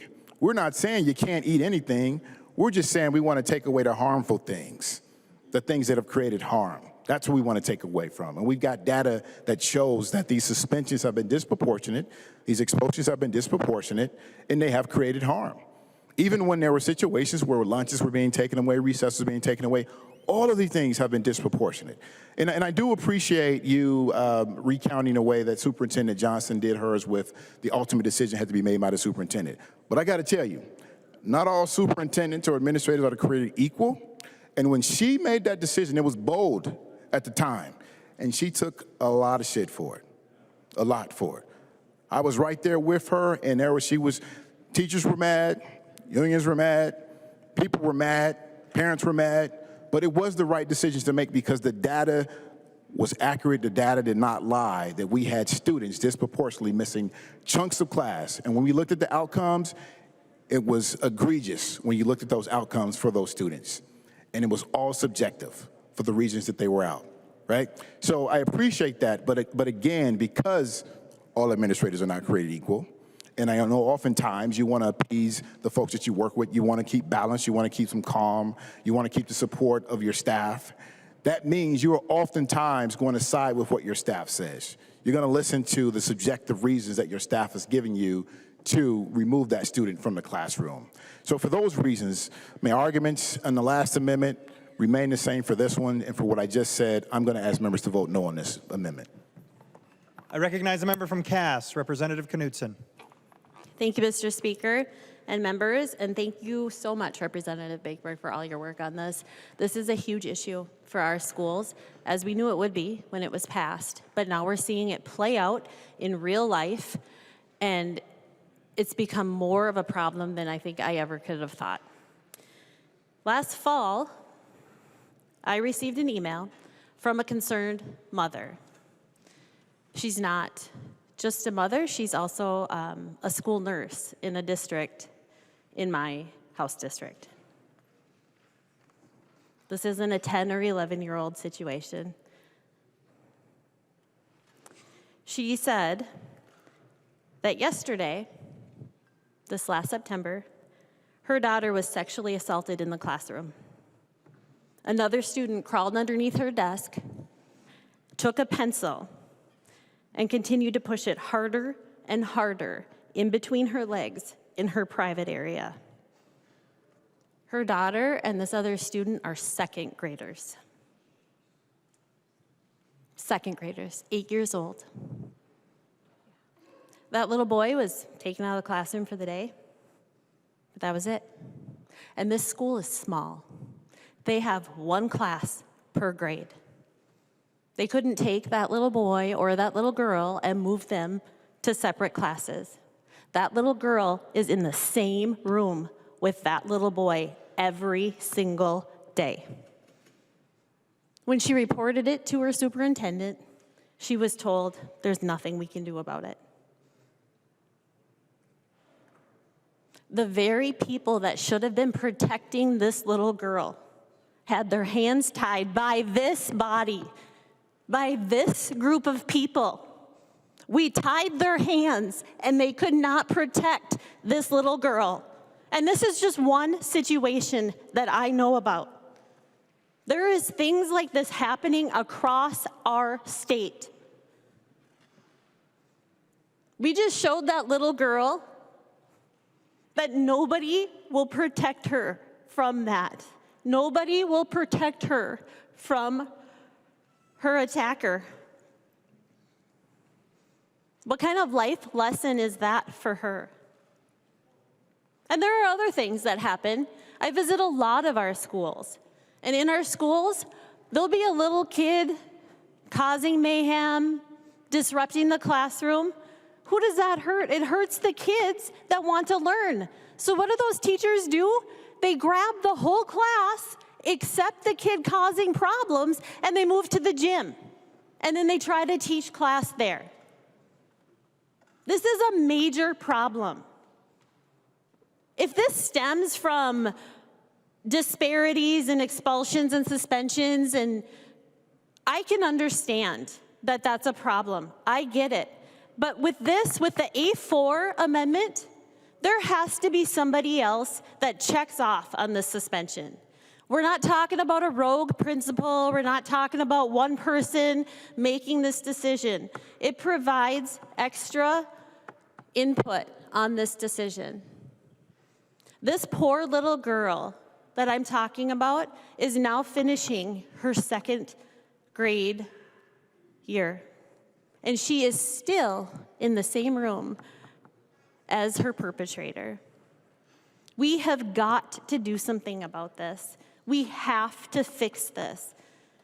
We have to do everything we can to protect these little kids. Thank you, Mr. Speaker. I recognize the member from Anoka, Representative Scott. Thank you, Mr. Speaker. And Representative Bakeberg, thank you so much for bringing this amendment and the past one too. I believe this bill passed during COVID. I remember being in my office over at the SOB, or maybe we just had a hearing on the bill, maybe that was it. I just remember thinking, what are we doing here?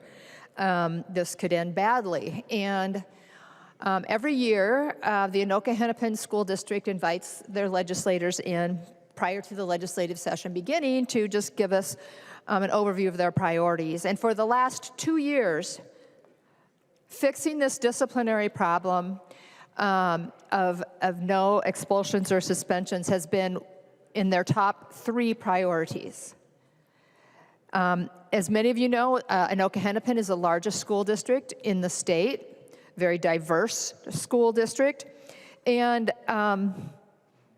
so I contacted them just to see how many times kids are being evacuated or taken out of the classroom. And this is what I was told. Between last year and this year, there have been 401 room evacuations as of May 8th, which was a week ago. 401 room evacuations. Now, let's do some math. If each evacuation, I've talked to Representative Bakeberg, if each evacuation is about an hour in learning loss, that amounts to 401 learning hours lost. If there are 35 hours in a school week, that means the students just of Anoka Hennepin have lost 11.5 weeks of learning.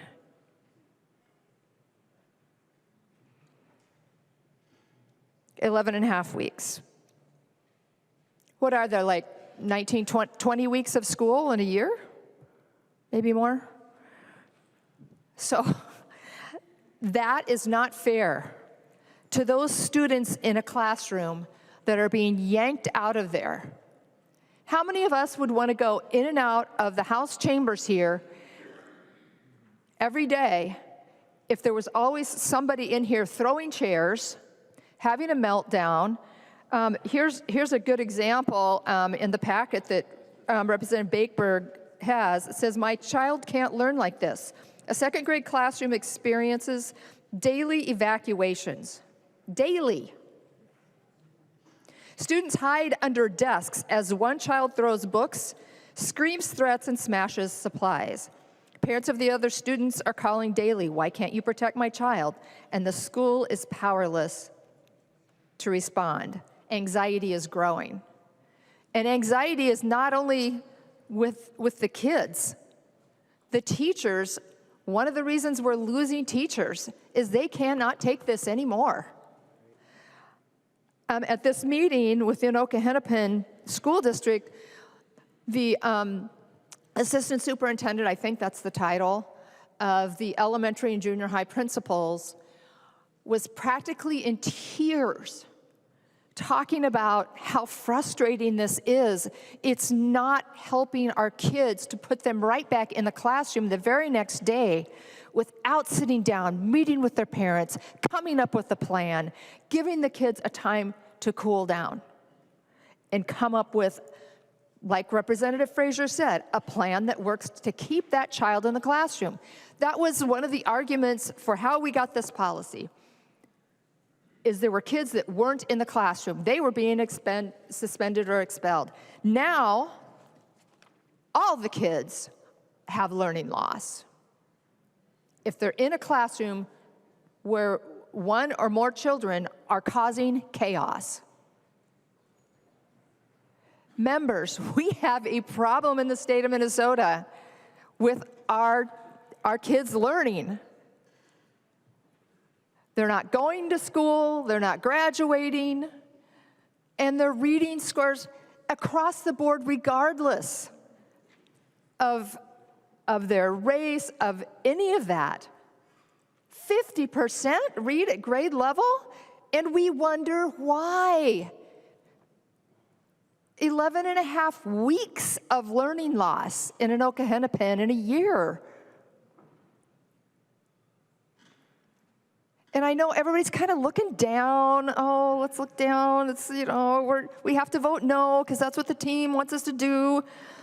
And, even, Education Minnesota is supportive of doing something here.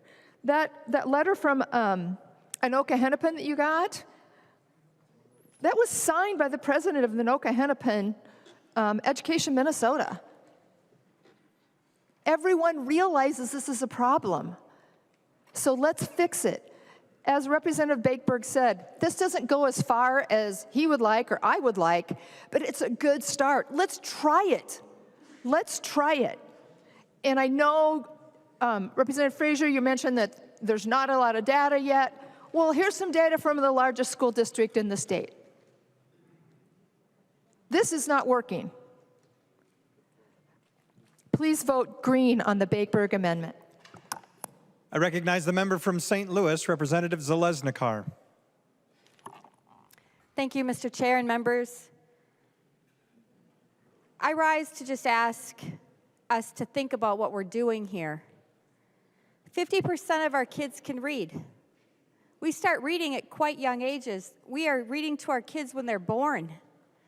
We're reading to them child care centers and family child care, and there's expectations for children that are age appropriate at a very young age. So exactly what happens when you get to be 9 then? I was 6, 7, 8, 9 from K through 3. So at 10 years old, you're going to go to school and for the first time have expectations? Explain to me how that works for a child's mind. That they're not going to have the expectations done.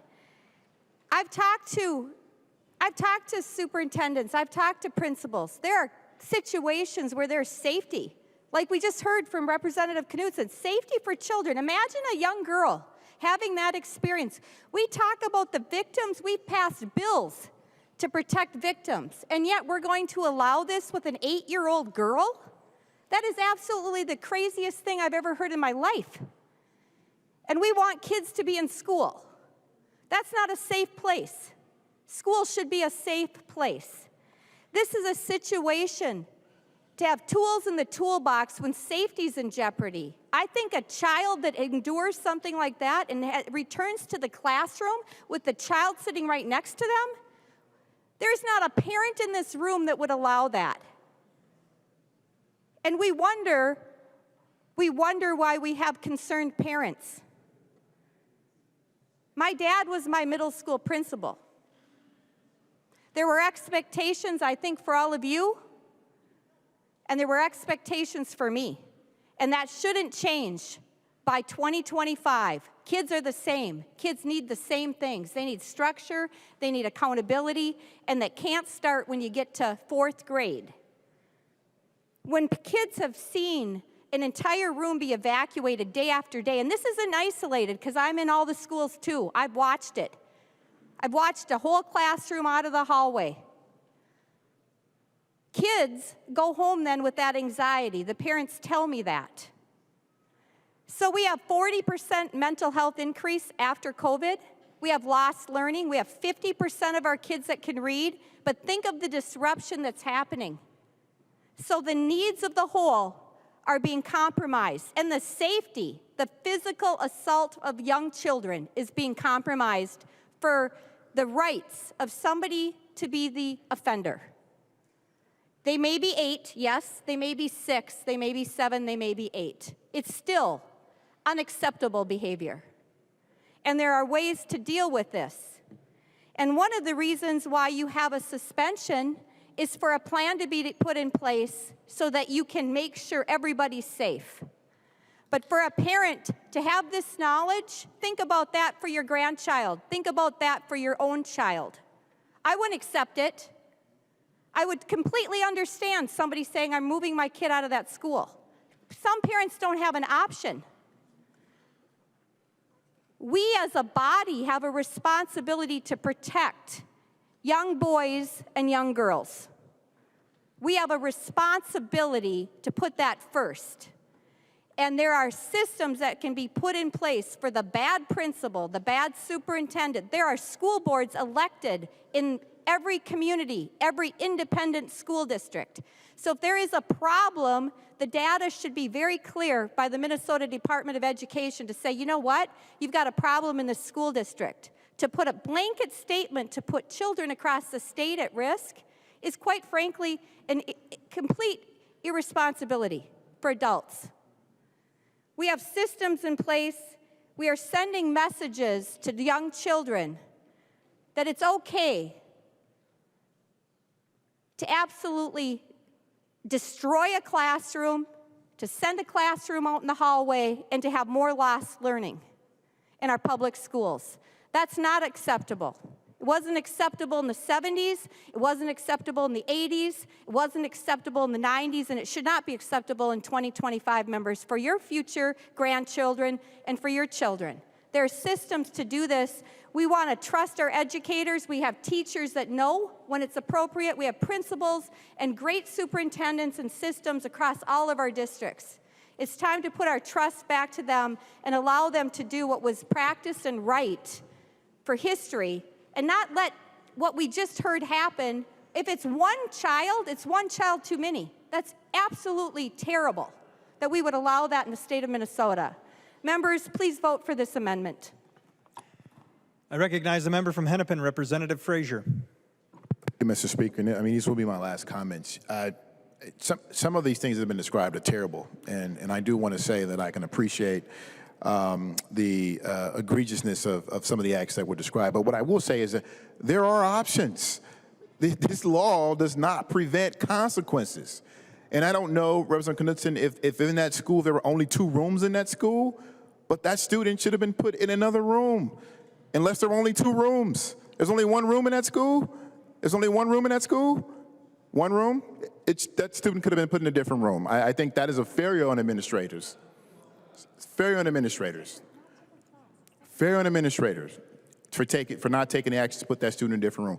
But also, I will say, if that student was an ongoing safety threat, this law allows you to do something about that. Currently does. Currently does. But I just want to say that I think we use some of the most egregious actions that have happened. And we should not craft law or policy based on the most egregious thing. But we should craft policy based on data that tells us we have high disproportionalities in how these tools are being used. So with that, members vote no. I recognize the author of the amendment, the member from Scott, Representative Bakeberg. I just want to thank you, Representative Frazier. So I think what we heard on this House floor is a prime example of what's wrong with this body right now.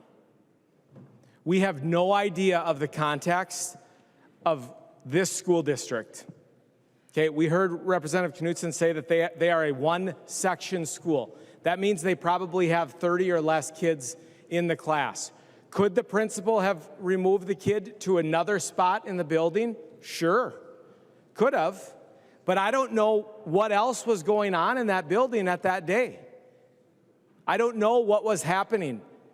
They may be dealing with the over 65 mandates in the budget cuts that schools across the state are facing. So I don't know what happened in that district.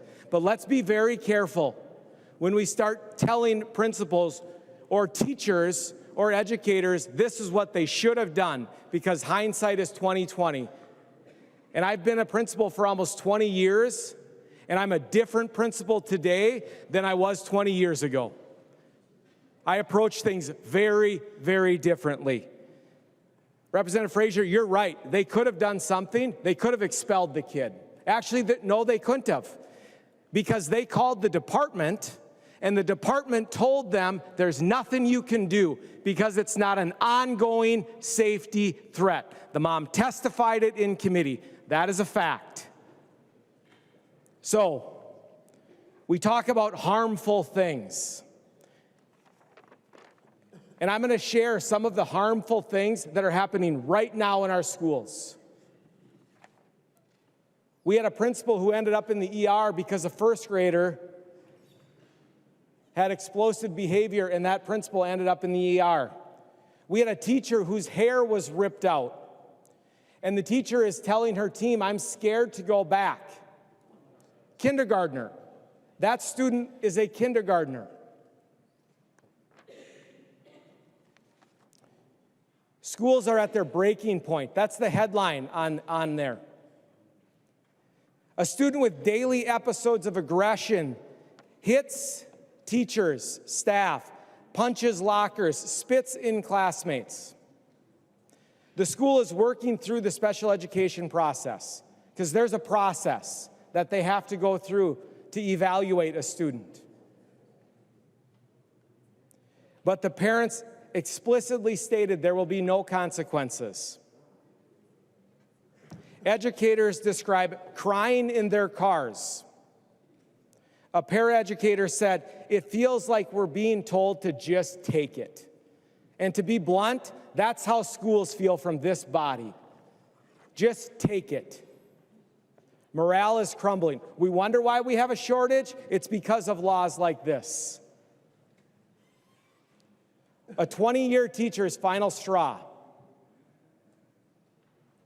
You can read it yourself, but the last line says her resignation letter cited physical and emotional exhaustion. So are we for our educators? Are we for our kids? All this amendment does is gives the principal the ability to say to the kid, you're going home for 1 day, for 2 days, up to 3 days.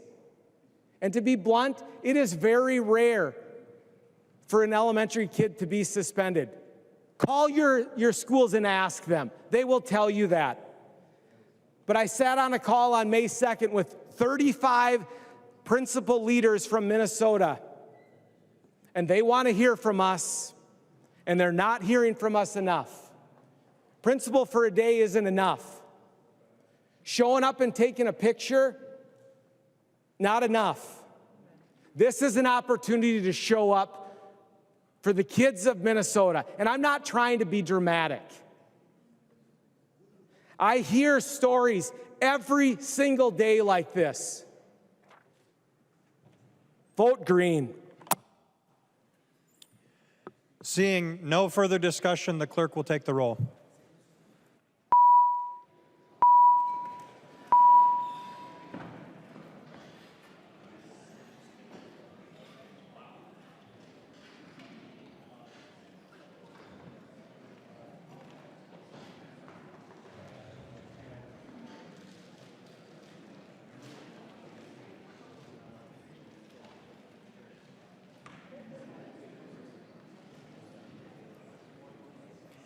The chief clerk will call the name of the member voting remotely. Katiza Watun. Katiza Watun, no. Katiza Watun votes no. The clerk will close the roll.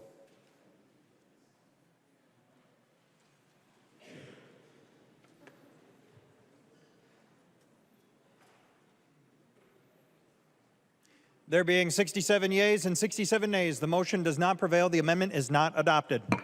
There are no further amendments at the desk. The chief clerk will give the bill its third reading. Third reading, Senate File number 1740, as amended. Third reading. Discussion. I recognize the member from Mauer, Representative Mueller. Point of parliamentary inquiry, Mr. Speaker.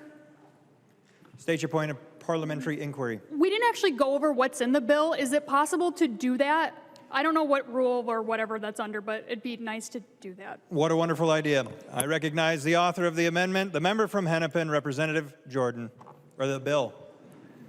Thank you, Mr. Speaker. The whole thing. The whole, yes. And I'm going to call it House File 1306. And I'm going to start out by saying that this is just, you know, we have a lot of debates that are contentious in this committee, but it's actually the best committee. It really is. We have, we managed to have these discussions with a lot of respect for each other, and this is a committee that puts kids first. And on our last day this year, many members of this committee said that it was the best committee, and you might hear that again tonight. And that's because of the people that I'm about to thank. I'd like to thank our committee administrators, Wilson Lee and Jody Withers. I'd like to thank our committee legislative assistants, Robin Mercer-Taylor and Caitlin Miller. I'd also like to thank two LAs that helped us throughout the way, Isaac Pylon and Leah Killian. Thank you so much. Thank you to our partisan researchers, Mars Beltrandi-Rudquist and Tom Brennan. Our committee would really fall off the rails if we didn't have our nonpartisan staff, Christina Pera and Tim Strom. I'd also like to thank our committee pages, Eric Oberstar and Earl Wilson. I know you're around here somewhere. Thank you so much for everything you do. I'd like to thank our vice chairs, our co-vice chairs, Representative Hill and Representative Mueller, and all committee members who serve in education policy. And I'd especially like to thank my fellow co-chair, Representative Bennett. It's been great to talk about our schools and our kids with you this year, and I'm looking forward to all the discussion we'll have tonight and into the future. As an overview of the bill, it's rather short, and it's largely technical, and it's truly technical. And that's because many of our best bills and our best ideas were standalone bills, and so you've already gotten to hear from Representative Bakeberg and Representative Keeler about attendance. You've heard from Representative Green about transportation. You've heard from people about data, and those were standalone bills, so that was good. To walk through, I'll start with Article 1. This is a technical section that's mostly related to PSEO and adult basic education, which is ABE. There's a lot of acronyms in education, but those are two of them. And with that, I'd like to yield to my co-chair, Representative Bennett, to go over a few more articles before coming back to me. I recognize the member from Freeborn, Representative Bennett. Thank you, Mr. Speaker, and I will explain Article 2.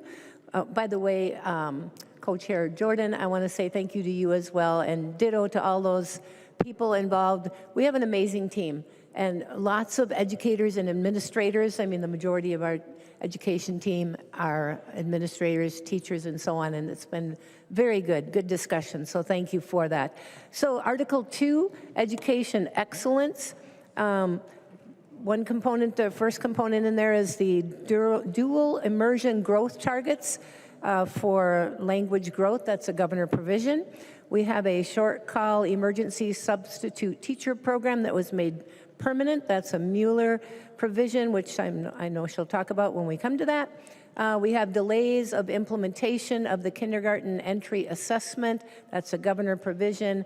And evidence-based practices for Math Corps, which includes an evidence-based definition. That's a Rehrauer bill, and I appreciate Representative Rehrauer allowing me to add an amendment on that that defines evidence-based. And now, Mr. Speaker, I'd like to turn it back over to Chair Jordan. I recognize the member from Hennepin, Representative Jordan. Thank you, Speaker. Article 3 is revise your instructions related to our charter school statutes. Article 4 is education innovation. Unfortunately, we did have to remove the hours of instruction bill that we were all really excited about, but there are great innovation pieces in here from Representative Bakeberg related to P-TECH. We've seen a lot of success in P-TECH in our Rochester School District, and Representative Bakeberg has worked hard to see that other school districts can learn from Rochester and do some experimental learning. Article 5 is special education. This is a section that codifies existing state practice for IEP or an individualized education plan, which is something that special education students get to make sure that they get the special education that they have a right to and deserve. And so this has a dispute process that's already practiced. Article 6 is our health and nutrition section, which is, I really like this section, and there's a lot of great leadership that we saw from our school nurses who enlisted the ferocious help of Representative Vernig to make sure that we have ways to help students who have allergies. Many people know what EpiPens are when you're having anaphylactic shock because you're having an anaphylactic shock to something you're allergic to. We all know about EpiPens. They've reformulated epinephrine, which yes, I did practice saying, to now be in an inhaler form. So Representative Vernig made it possible for our schools to stock inhalable epinephrine, which is great because that means less allergies in schools for kids. Article 7 is our state agency bill. There is a great bill from Representative Feist that protects our parents' data in the handbook. There is also some technical language related to PELSB, which is the Professional Educators License and Standards Board, basically the state agency that licenses educators and teachers in our state. And there is a lot of work there for the Office of Inspector General at MDE to make sure that they can do their job to safeguard the integrity of MDE. We've already adopted some amendments. That's the bill. Looking forward to the discussion. Thank you. I recognize the member from Scott, Representative Bakeberg. Thank you, Mr. Speaker and members. Thank you, Chair Jordan and Chair Bennett. I want to just take a moment to highlight the educational innovation components in this bill. And I think we get down to one of the things that I consistently heard from constituents when I was out door knocking or talking to schools. Really came down to funding flexibility, local control, and mandate relief. And a lot of the conversations that they talked about is, Ben, why can't we do some creative things at our district that work specifically for us? And, you know, we talk a lot about the needs of one district are different than the needs of another district. And Article 4 really talks about local control and innovation, and that's the gist of it. You know, Chair Jordan talked about the unfortunate removal of the instructional hours piece, and I would just remind school districts that a lot of the things that they want to already do is already in law. And schools just need to know and understand, so that's why we put all of those innovation pieces under one statute of law so that the school can say, you know what, this is why we're doing this. This is the statute that empowers us. So I would just challenge, I would encourage schools, do it. When our school board comes back from the MSBA conference every year, they always have all kinds of ideas of things to do.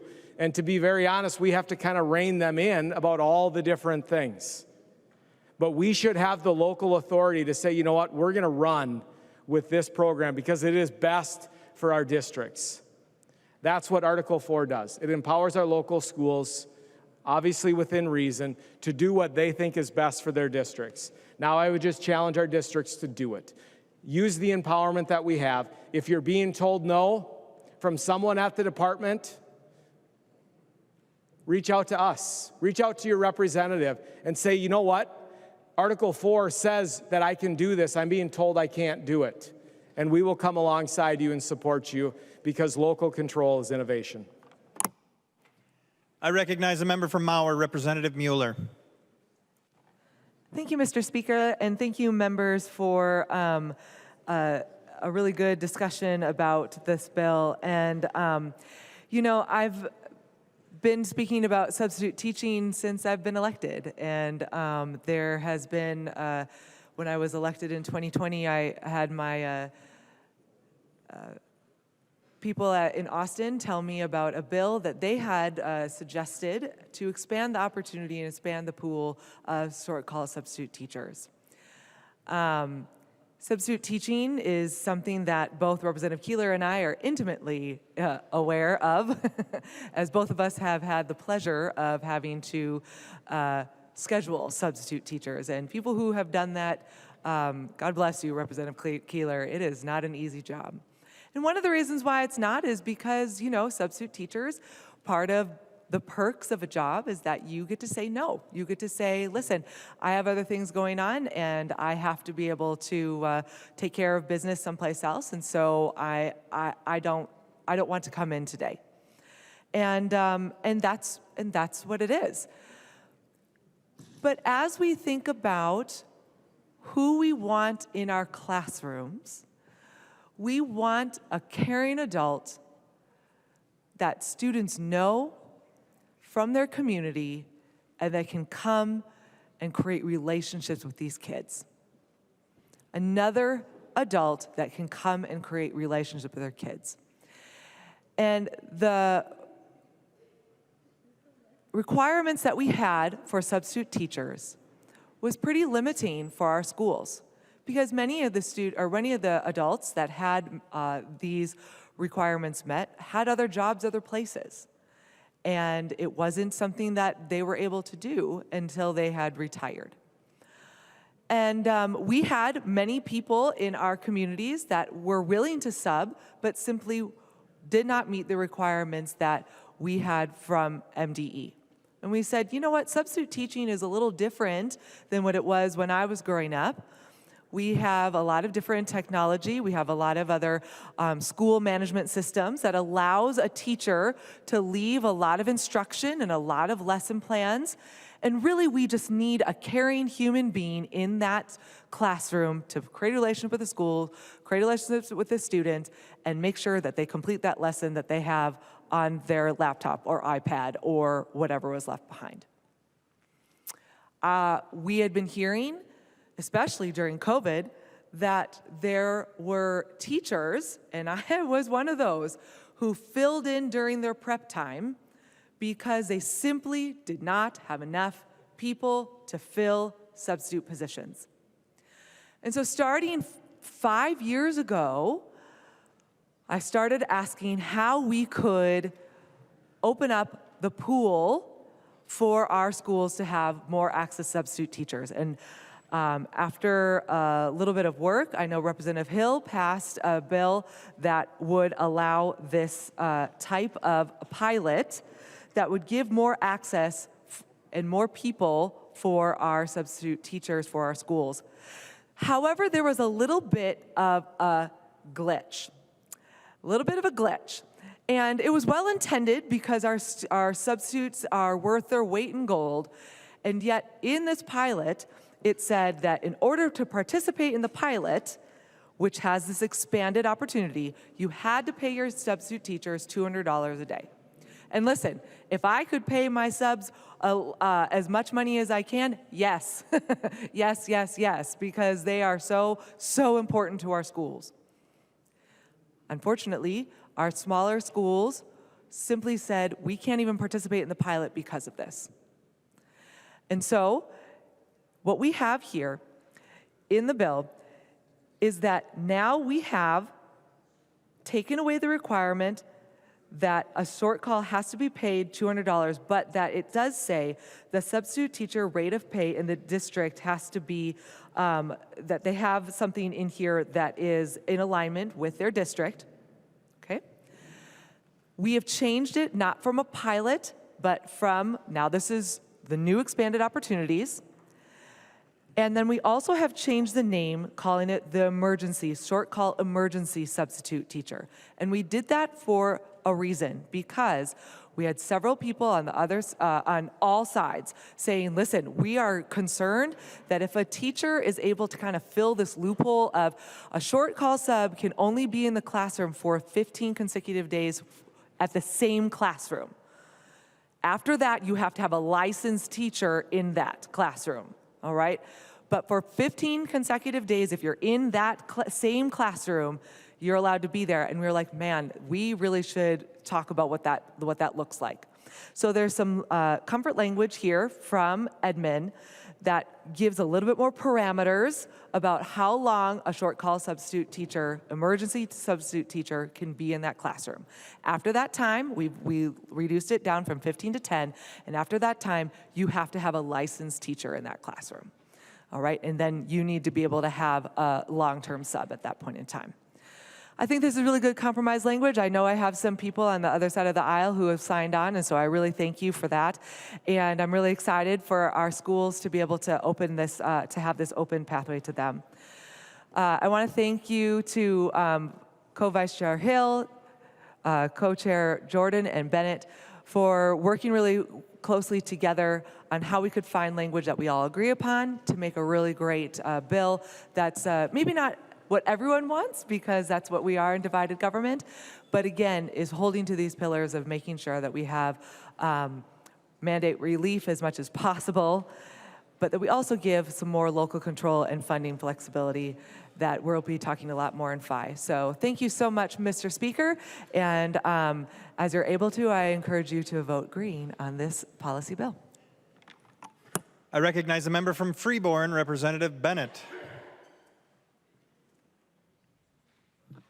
Thank you, Mr. Speaker. Is this the closing, Mr. Speaker? This is third reading. All right, thank you very much. Well, I will just say some words about this bill and appreciate very much the work on both sides of the aisle. There are things in here that we, each side wanted that aren't in here, and that's okay because, like Representative Mueller said, that's divided government. I am truly disappointed, though, that we were not able to get some of the discipline reforms in this bill because our schools truly are in crisis on that issue, and we need to be dealing with that directly. But I will say, I love that this bill promotes local control. It moves authority from the Department of Education to our local school districts in some areas. The bill promotes education innovation by highlighting options currently available to schools, but schools were largely unaware of them. And it holds the line on new mandates, so schools have a chance to catch up and focus on academics. So, members, I just ask you to vote green. It's a good bill. And thank you again, Co-Chair Jordan, for your co-leadership. I recognize the member from Hennepin, the author of the bill, Representative Jordan. Thank you, Mr. Speaker and members. It's a great bill. There's something in it for everyone. It puts kids first. I'd encourage a green vote. Thank you. Seeing no further discussion, the Chief Clerk will take the roll.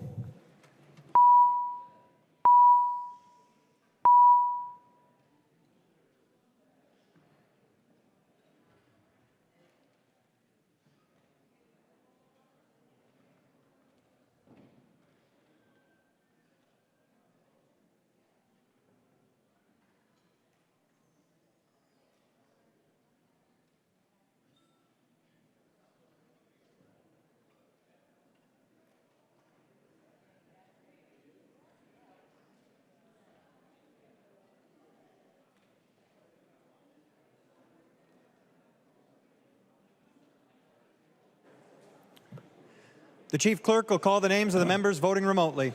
Katiza Watun.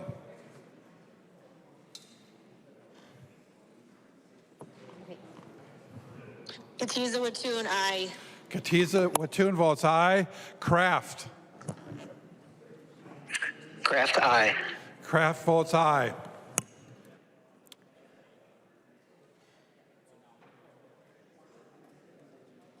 The clerk will close the roll.